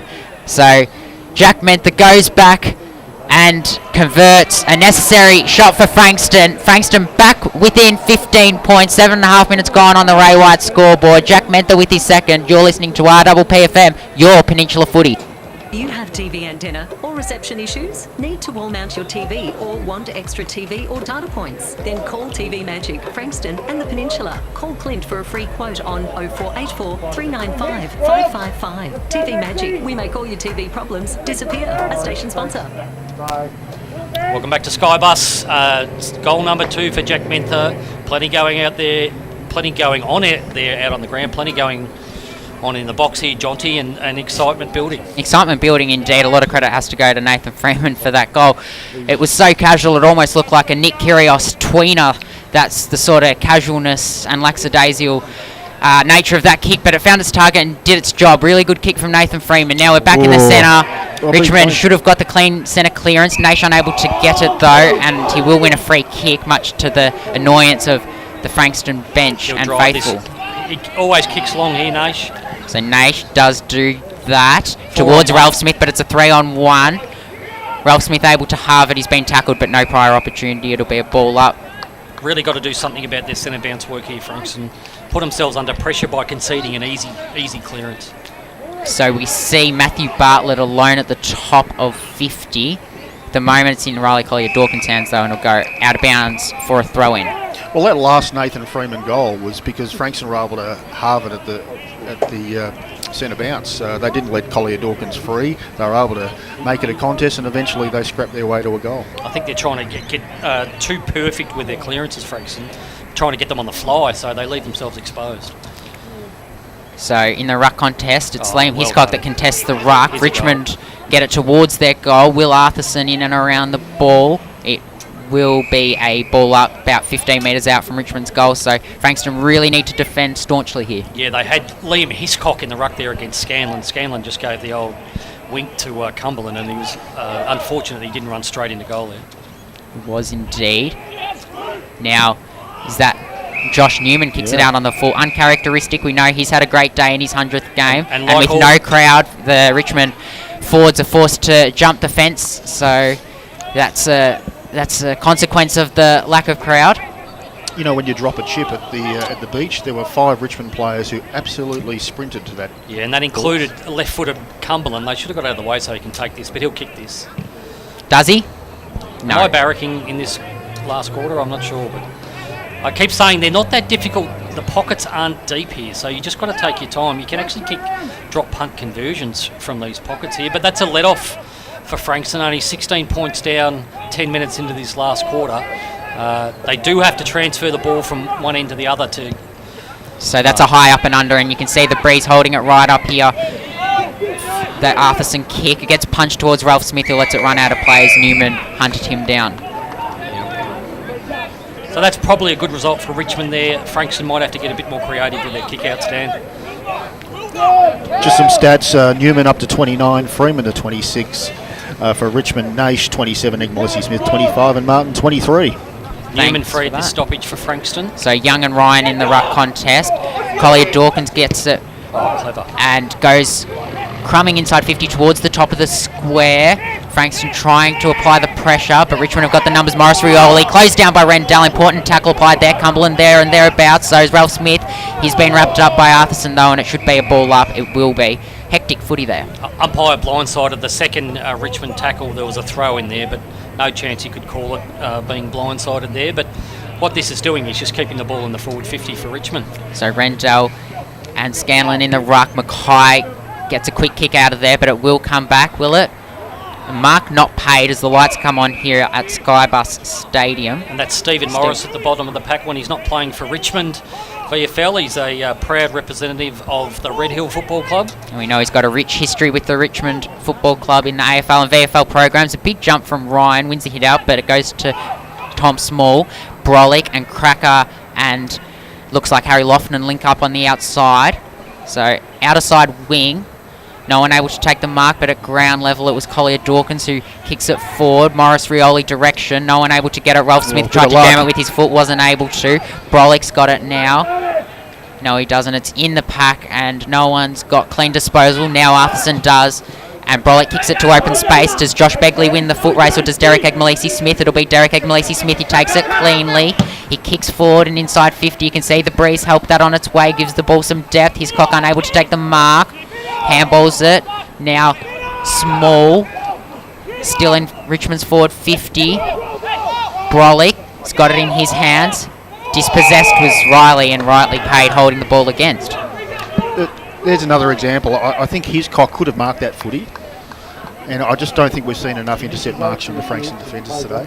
No, and I keep coming back to this. They've come off a very limited preparation as a backman, Dan, and you played quite a bit of footy there as McDonough gets on the end of another little handball outside 50. But as a defender, sometimes you can lose the timing of your marking if you're not continually working on it. So unable to make Frankston pay there. Well, Richmond, the margin's still 17 points. I think they need to be a bit more creative from the kick out here. They're just going long to Rendell, trying to block out Ryan, but they're going to have to try something different. And they do that once more. A free kick's paid, this time to Ryan. Yeah. So But repeat it's inside actually 50s. there because it's become so obvious that they're trying to block him at all costs. Maybe try someone to kick out from fullback and take some distance with their legs first. 13 minutes gone, so the clock will become a factor soon, particularly if Richmond can get a goal from this inside 50. No one able to take a mark.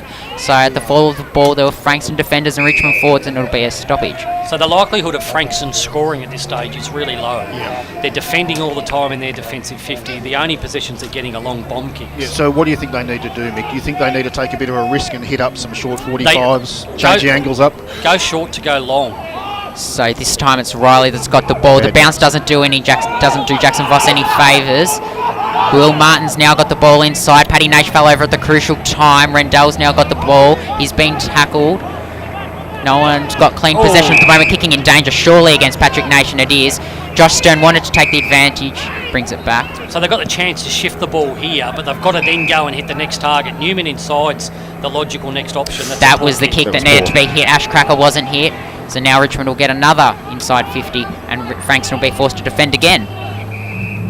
And they've got extra numbers everywhere inside their defensive 50, Frankston, but that's going to leave these free numbers. Richmond should shift the ball here and use their loose men, use his clock as well. So Richmond go inside 50. Hugo Ralph Smith looms large. Isn't able to take the mark. Brolick at the fall of the ball. Poor handball. Eventually he mops up his own mess. Gets it to Riley. Riley under immediate pressure, and Richmond get the goal that they needed. And now they're up at 23 points. A really important goal for Richmond. You're listening to RPPFM, your Peninsula Footy. Do you have TV antenna or reception issues? Need to wall mount your TV or want extra TV or data points? Then call TV Magic, Frankston and the Peninsula. Call Clint for a free quote on 0484 395 555. TV Magic, we make all your TV problems disappear. A station sponsor. Yeah, critical goal there for Richmond, and well deserved, I thought, Dan, for the amount of pressure they put on the preceding 5 minutes. Well, he might only get 8 to 12 touches a game, Morris Rioli, but that's why he's going to be a good footballer. He creates goals from his defensive pressure, and he's done that 2 or 3 times today. That was just a leap. And worth just touching on a result around the ground late in this in the last quarter, Coburg are playing Williamstown. Coburg up by 3 points. We know the ramifications this result has on the top 8. If Frankston lose, they still might have a shot at the top 8 if Williamstown can't get up over Coburg. An interesting match going on there. Here, Frankston would still believe they're in it, but they're going to need to get some goals and get them in a hurry as Richmond win another centre clearance. Mackay's got the ball, defensive side of centre square. Rendell's got it, handballs, but it's all Richmond. Morris Rioli, the man you were talking about, Dan. Mackay now. So Morris Rioli, Well, Rioli. his follow-up's been excellent. A tap out, but it's to the advantage of Joe Lloyd, who's wrapped up. Dan, you mentioned Morris Rioli and his tackling. The most impressive thing about his tackling is he has a second movement. He tackles initially, and then he's got that innate ability to wrap up an arm, so it puts the opponent in all sorts of trouble. It's just it's something Cyril used to do. It's such a great asset to have as a small forward. As you were analysing that, Nathan Freeman was dispossessed, arguably holding the ball. The umpire said no prior opportunity, so a ball up. Richmond's attacking side of the centre square. I don't think Frankston have been inside forward 50 for some time.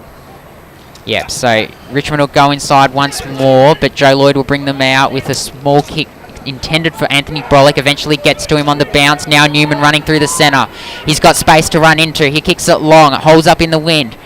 Is Frankston able to take a mark? Yes, they are. Is that Brody McLaughlin again?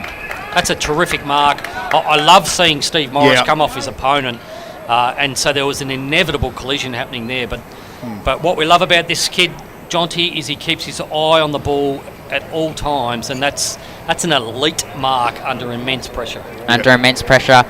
And he has to go back and convert for Frankston. I think about his Frankston debut, he had an opportunity to kick a crucial goal against Essendon, wasn't able to convert. Essendon ran out with the win. Well, this could start a Frankston comeback, although it would have to be almighty. Does it start here with this McLaughlin kick? Does he kick his fourth? It looks offline, but it will be marked by Mitch Cox. There's a silly conversation. It'll be marked by Mitch Cox. Will it be paid? Mitch Cox wants to go back. The umpires asked for the ball. They're going to have this discussion between the three of them. There's no VAR or go to the review, but regardless of this result, though, it's a mark. Regardless of the result, Egg Smith just had to spoil it. You just got to kill the ball there. And they're the smarts. Mitch Cox kicks these in his sleep at training. Don't say that. We know that he would have rehearsed it a lot because it's right outside their facility. But does he kick the banana?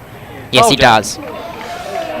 Yes, he does. So the important goal for Frankston there, back within 17 points and in the hunt, 8.5 gone on the Ray White scoreboard. You're listening to RPPFM, your Peninsula Footy.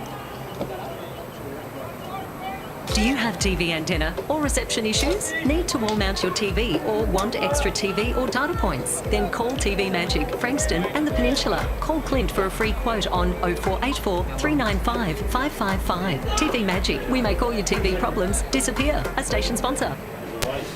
No surprise that the man getting the ball inside 50 then was Captain Josh Newman. He's come off for a spell, but that's the first inside 50 I think they've had in 10 or 12 minutes.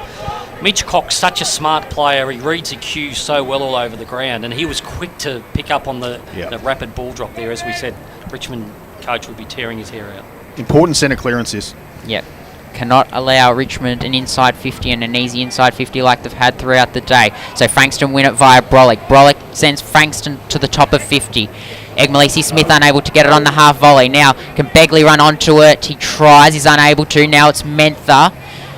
He handballs to Mackay. Mackay is unable to get it cleanly. Now Richmond will be able to clear the area. Frankston able to get a repeat inside 50, potentially, with Lloyd marking it on centre wing. He's got Josh Stern free at half forward, but they're stuffing around with it. So Arthurson, Freeman, Arthurson put himself under pressure.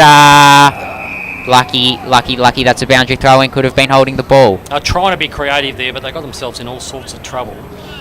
It's stating the obvious. If you're going to kick goals late in the game, you just got to push the ball inside 50 and give yourself a chance. Coburg up by 2 points at the 29-minute mark of the last quarter against Williamstown. That could be a big boil over. We'll keep an eye on that one and let you know. Berry in the ruck has been tackled by Ryan. Two big bears having a hug there in the ruck. They'll try and get a bit creative here at the stoppage, Frankston. They'll start taking risks soon, I think. They're going to have to if they want to get 3 stoppage time goals. We know how dangerous Richmond have looked in stoppage time. Ralph Smith, one of those Tigers. He sends Richmond inside 50. Cumberland, is it? Cumberland running onto the loose ball. Important tackle applied there. Not sure who it was. It was Tyler Young. That potentially a game-saving tackle. It keeps Frankston in the game because Cumberland Could easily have run into an open goal there. Now Mackay's got it. Moves it laterally towards Freeman. Freeman composed. Moves it into the middle of the ground, but it's cut off by McDonough. Yeah, they're too easy to intercept. The two players had to separate for Oh, Frankston. now they've got numbers everywhere here, Richmond. They've got the outnumber inside 50. But they played on when they probably didn't need to, and Billy Mackay applying the important pressure. Now Frankston able to clear it. Hiscock and Williams. Williams the kick along the ground, gets towards centre wing, and Josh Begley ensures it goes out. Is that going to be a free kick? No. Yeah, a little bit scrappy, though. They get a chance to reset, and more importantly, Josh Newman is back on the ground, so let's look for Newman to be first hit man at the stoppage here, but they'll have to get moving quickly, Frankston. They're still in this game, Frankston. They just got to use the ball well in defence. Williamstown kicked a late goal, so they're ahead of that one. Late stages of that game against Williamstown, they're up by 4 points. Here, it's Connor Riley that's got the ball. He feeds it to Anthony Brolick in the middle of the ground. Mentha, he's wrapped up immediately. Defensive side of the centre circle for Frankston. Connor Riley's just off his game a bit today. He's losing that spatial awareness that he improved so much over the first half of the year. Needs to give some first options rather than trying to break tackles. So Ryan wins the hit out. Riley applies the tackle. He'll be better for the run, no doubt, Jonty. He's probably in the top 5, definitely in Frankston's best and fairest, but not his best game today. He's been instrumental for them so far, and we know he spent some time at Richmond VFL. Connor Riley, so is Pat Naish. Pat Naish bombs it inside 50. Now Cumberland. No. Cumberland had another opportunity, but the ball just evaded him. So Frankston potentially still in this. It's an 18-point margin, so 3 kicks. They're going to have to get moving, 28 minutes, so maybe 8 minutes left. So that was intended for Newman.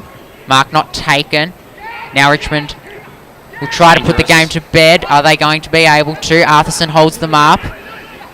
Still no one able to get clean possession. Arthurson again, but it gets in the hands of the Richmond forward, and he kicks it towards the boundary line. Doesn't quite go out of the full. That was Bailey Henderson. It'll be a throw-in. No. Cumberland had another opportunity, but the urgency about still no one able to get moment, clean possession. Arthurson again, but it gets in the hands of the Richmond forward, and he kicks it towards the boundary line. Doesn't quite go out of the full. That was Bailey Henderson. It'll be a throw-in. No. Cumberland had another opportunity, but still no one able to get clean possession. Arthurson again, but it gets in the hands of the Richmond forward, and he kicks it towards the boundary line. Doesn't quite go out of the full. That was Bailey Henderson. It'll be a throw-in. No. Cumberland had another opportunity, but still no one able to get clean possession. Arthurson again, but it gets in the hands of the Richmond forward. He kicks it towards the boundary line. Doesn't quite go out of the full. That was Bailey Henderson. It'll be a throw-in. No. Cumberland had another opportunity. So Ryan was a chance to take that mark. Small now. Newman, that should be in the back. Tackled, not in the back, was it? Yes, it was. Eventually paid. So Voss wants to take the advantage and needs to, but he's fallen over, and that could be holding the ball, and it will be. So he ran, tried to take the attacking option, fell over at the inopportune time, and now Richmond will have a chance to send this game well and truly to bed via Matthew Bartlett, the product of the Blackburn. You can't really blame Jackson Voss for that. Then No. you've got to take the game on at this stage with only probably 5 to 6 minutes to go, and he tried something, it just didn't come off. I actually thought he might have been taken high in the actual tackle, but they've got a better position than us, the umpires, close to the game, and this will go right to left. So we've got the perfect view of it. Does Matthew Bartlett kick a goal? No, he doesn't. Never looked likely. Does Ryan take the mark though? Yes, he does. Would have been a free kick anyway. So 15 metres out, slide angle. Samson Ryan should have no worries with this kick. He's been a presence up there all day for Richmond. Again, another player that the old Jack Dyer saying is the big players don't get any smaller as the game goes on. I think he said something like that, but Ryan's got some nice craft as a forward. The disappointing thing for Frankston there was that it was a one-on-one contest. You needed a defender to come and really take the body of Ryan and spoil that. So this is the dagger, I think, Jonty. This is the dagger in Frankston's hopes. Does he convert and ensure the result for Richmond? Yes, he does, and you hear his reaction. It means so much to him. Richmond will get the win in this one at Skybus Stadium. You're listening to RPPFM, your Peninsula Footy. Do you have TV antenna or reception issues? Need to wall mount your TV or want extra TV or data points? Then call TV Magic, Frankston and the Peninsula. Call Clint for a free quote on 0484 395 555. TV Magic, we make all your TV problems disappear. A station sponsor. Look, really impressive that by Samson Ryan. He has got better as the game's worn on. What's that, 3 goals for him? He should be really happy with his efforts today. And a lot of people would know him as sort of that player who got 0 disposals on AFL debut, but he has been playing really well in the VFL and looked really good as a presence up forward and when he's played in the ruck as well. So a good one for Richmond to keep their eye on in the future. Williamstown 4 points up, 33-minute mark against Coburg. As Naish wins the ball from the clearance, goes towards Martin. Martin lowers his eyes and hits up Nathan Oakes. Beautiful lead goes by short Colin. inside 50.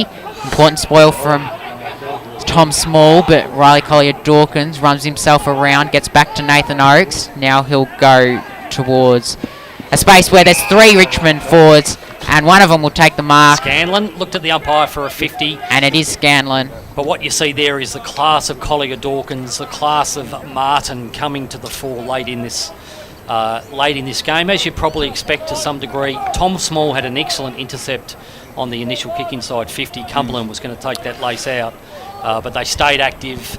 And again, the ball use around the top of the 50s was fantastic. Only one man was going to mark that, Jonty. So Jack Scanlon is the man that marks it. And we've got the perfect view of his set shot from 30 metres out, slide angle. Does he kick it? It comes back, and it comes back beautifully. The right to left works perfectly for Jack Scanlon, and now Richmond extend their lead. They're up by 30 points on the Ray White scoreboard. You're listening to RPPFM, your Peninsula Footy, and you'll continue listening to them because we're not going to get a word from our sponsors. Yes, yeah, really putting some icing on the cake here, Richmond, late in this game. 5-goal lead. Probably the class difference by foot is showing out here, as well as, again, we see another Collier-Dawkins and Martin coming out of the centre bounce again. It become a little bit of a broken record, but they're just quality players. Collier-Dawkins has an excellent speed for a guy that's probably 6'3", 6'4", tall midfielder. Yeah, he's the modern midfielder, isn't he, Mick? But he's really good by hand. He's only had 7 kicks today, and I think he's had around 20 hand passes. So. He got the handball to Martin, and he could have got it back and run inside and had a shot himself out of the centre bounce. But let's watch what he does again here at this bounce. As the umpire bounces it, we know Riley Collier-Dawkins was a highly touted Oakley Chargers prospect, and it's taken him a few years to really reach that potential, but it looks like we're starting to see glimpses of it at AFL level, and he's producing consistently as VFL level as Frankston work the ball forward via Freeman and Mackay. Mackay with the kick goes inside 50. Can Frankston get a consolation goal? Riley's got it. Shrugs off a tackle. Grubber kick inside 50. Well taken by Brodie McLaughlin. That's good. And a really clever goal from Jack Mentha. Yeah. That was a really good hands from Brodie McLaughlin. Took it above his head on the bounce, and Jack Mentha with the banana directly in front got the goal. So important Frankston finished this game well, Jonty. We haven't touched on it, but they're still in finals contention. Percentage is potentially an important aspect of this. But again, if we talk about the positives to come out of today, I think Brodie McLaughlin's shown himself to be a legitimate option coming out of the goal square. Frankston are never going to be the tallest forward line, but he's got excellent craft and his hands are very good, as we saw on that occasion. Dan Mentha had some options available there, but like all good small forwards, he went for the Bunana kick, and it was a good finish. Oh, well, he's got something out of the day, and that's what his coaches should be talking to him about. You know, what was his mindset at half-time with 2 possessions? He's now kicked 3 goals, so good on the young fella. I suppose, aside from the result, the negative things for Frankston are that Werribee got the win and that Williamstown were able to get the win as well. So there's some sides that they're competing for that are also in finals contention. So it means Frankston will almost certainly have to beat Werribee to have a chance of finals. That'll be here in a few weeks, we're hearing potentially. Nothing confirmed yet though. They're relying on other teams from this moment. Yeah, because onwards, of this result. but So there we go, Voss. Jackson Voss, good to see him playing well. We know he had the early injury, sends Frankston inside 50. But Richmond have got the numbers at ground level. Good pressure from Josh Stern. He's another one that we can sing his praises today, Mick. Yeah, absolutely. And you can see he senses the moment in the game. He understands this. He's going to go back and take this kick very quickly. But this is probably his highest possession game today, Dan, and I really like how he goes about it as he misses that one. Misses. Trying to get it. Jess McGrath, the Richmond backman, just had to be a little bit more aware there. I'm not sure how many games young McGrath's played, but just needs to be a little bit quicker with his thinking. Yeah. So Josh Stern, unlike him, not to make the most of his opportunities. We know how good he's been setting him up and also finishing him today. Josh Stern, he's been another one that's looked good in Frankston's forward line as Richmond clear it out of that area. But Will Arthurson will try to bring it back. He gets help from Harry Loughnan, who hits up Nathan Freeman, who's all alone on the outer side wing. He's worked his way into the game after a quietish start. He'll hit Rendell here, he should. No, he's gone longer. Gone long. Ryan's there, should take the mark. Gets it to ground level. Does Begley bounce it towards goal? Does it come back? Not enough. So, but a Frankston good little within patch here 22 late in the points. game for Frankston. Again, getting centre bounce clearances makes a hell of a lot of difference for the way they play their game. Igmalesi's kick out of the full-back then for defending a lead. It was incredibly down the middle when you'd expect him to try and hit it right out to a big on the boundary. Yeah, but you talk about the centre clearance work. That's been a feature of Richmond's game today, as Richmond work it out of defensive 50. Well tackled though from Harry Loughnan, applying the pressure and holding the ball's been paid, so Franks will get another late opportunity to get a major on the board. Does he reverse that? No, he's just giving him the go back and take your kick. So Harry really crowded Loughnan, forward line, forward 50 here. Harry Loughnan, he comes from a soccer background. He's a Sandy Dragons graduate. He's worked his way into this lineup as a defender, not able to give Frankston an opportunity to score a goal because it's marked at the top of the square by Derek Egmalesi-Smith. And I can get a glimpse of the Frankston coaching box. Again, another long kick from the 50-metre line that was too easy to defend. Tyler Young's the one that defends that for Frankston and brings them back inside via Jackson Voss. The bounce does him no favours. Not the first time we've said that today. It goes out of bounds. That was a helicopter of the finest form by Tyler Young there. It's makes it a hard... Well, we're starting to see a few of those, Mick, because the players are really tired. They haven't played in a number of weeks. It should be a free kick for Frankston because Scanlon's trying to work back inside 50, isn't able to, so that's... This will be a free kick for Frankston. Matt Rendell, James Rendell. Just to explain to viewers, that would have been off camera, and the reset rules require two players, two forwards and two defenders to reset at any stoppage. They've got to go back into the forward 50. And Scanlon was miles out. He was about 60 metres out and struggling to get back in. It was always going to be a free kick. And Rendell gets a chance for a late goal here. And we've seen kicks dropping short and dropping right. So it'll be interesting to see if he can get the distance from here. As we see Josh Newman coming off in his 100th game. Unfortunately, Frankston not able to get the result for him, but can James Rendell get a late consolation goal? Yes, he can. A great kick from James Rendell. A perfect kick, and it gets the margin back within 16 points. Right on the final siren. 31 minutes played on the Ray White scoreboard. That'll do us from Skybus Stadium. Richmond run out victors. They were just a little bit more polished than Frankston when they needed to be. 16-point victors, Richmond, Mick. Yes, and probably deserving winners on the day. They just had more potency up forward. Richmond able to connect probably a little bit better from the midfield through to their forward line. But Frankston supporters shouldn't be discouraged. Probably cost themselves with... there were some errors in defensive 50, and then there was the centre clearance work from... centre clearance work as well from Richmond. Yeah, so... conceded a couple of easy goals. And if you look at the 16-point difference, those goals that were conceded late, the last half a minute in the second quarter, the last half a minute in the third quarter, those sort of things. There was also the 5-minute period in the first quarter where they conceded 3. Yeah, but all in all, we've mentioned a number of times, I'd be interested to hear from the coach, Danny Ryan, after the game, whether he feels they were affected by the break, which all the standalone sides this weekend were facing, that had no contact, no training during the lockdown, but lots of reasons to look at, but in the end Richmond were the better side, Dan. Well, you said they shouldn't be discouraged, but I think they should be disappointed because they had an opportunity here today. I know we talk about it often during the broadcast, but just some of their kicking out of defensive 50 and some easy turnover goals. Richmond just used the ball a little bit better. Look, I think Frankston were brave all day, and they should be really encouraged by some of their work, and they'll get better that first game after the break. But still, I think they'd be disappointed an opportunity's gone begging. And still, I was going to say the injury on Friday night for Angus Styles.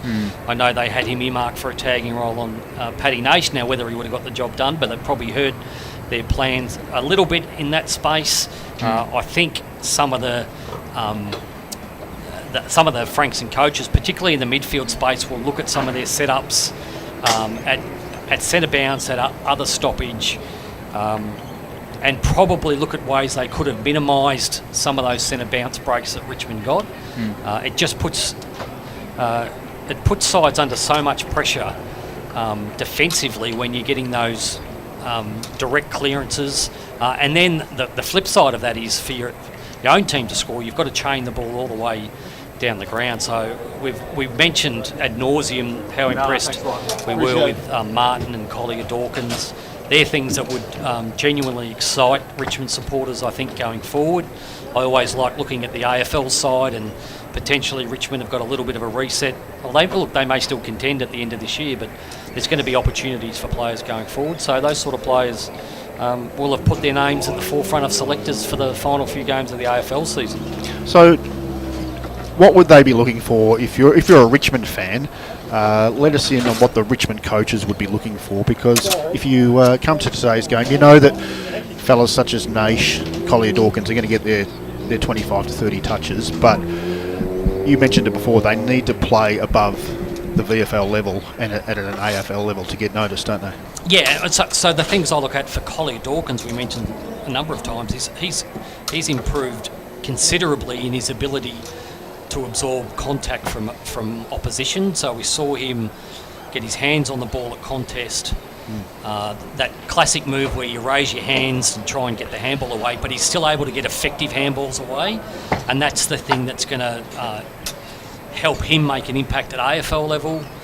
For guys like Patrick Nation, we mentioned this a few times, shape around the ground is really important, and as a wingman, I think the Richmond players were more disciplined in keeping their shape on the outside, and what that does is it simplifies the possessions for Richmond when they get it. They've always got an outlet there if they need it. They've got a calming possession, and I think we saw that happen today, and it makes a player like Collier Dawkins with his 19 handballs, he's getting value for those possessions because he's getting it to players in position to hit targets further down the field. And we saw a guy like Naish get so many handball receives, and he kicks the ball 60 metres every time. So that's the things I think the Richmond supporters would be looking at. If I was a Richmond supporter, I'd be really encouraged by Noah Cumberland.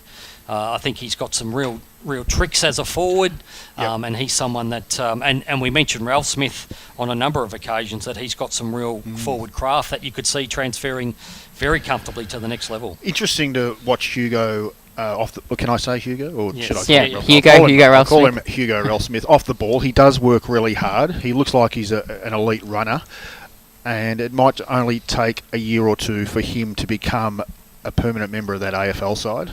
Yeah, and if you look at today's game here, at times it was quite scrappy and the foot skills were poor. At AFL level, it's generally cleaner by foot, so he might even find it, as time goes on, easier for him to get on the end of chain kicks in the AFL. But Jonty, before we move on, there are... The thing to note from Hugo Ralph Smith's perspective, I know you talk about his elite running and his elite endurance. He comes from an athletics background, so that certainly helps him out, and it's always been the case as a junior. He's always had that attribute about him. Probably we do need to move on and sort of talk about who's going to get the Woolworths-Kringle Hub player of the match. From a Frankston perspective, I think Josh Newman was comfortably best on, but I think Richmond were better overall. I would think Newman would be... I think he'd be up there. He was a little bit quieter in the last quarter. Yes. Brolick was good later in the game. I thought some of the defenders did okay without knowing the specific matchups. Arthurson was good at times. I thought Joe Lloyd competed strongly. Frankston missed Lambert going out of the game early. For Richmond, they've got probably quite a few contenders in that space. I thought some of their VFL listed players did very well, McDonough. But for me, if I was to pick a player, Egg Malesi had 29 possessions. I see there, Naish with 32. I thought Collier Dawkins was terrific along with Martin. So Martin and Collier Dawkins are probably... You agree with that? I would agree. Will Martin, I thought, was best on ground for mine. What were you going to say, Dan? Well, I liked the game of Samson Ryan. I thought, he had 14 touches, but he had 37, 38 hit-outs, but more importantly, as a ruckman, he was starting to get hit-outs to advantage, particularly in that last half. He really seemed to just get on top of Jack Berry in that last half. So we've had a chance to pull rank here or reward you for your first time. Well, I am a guest here, so I'm assuming you will go with Samson Ryan. Yeah, I'm happy. He looks actually, because one of the reasons, he looks like he needs to fill out a bit.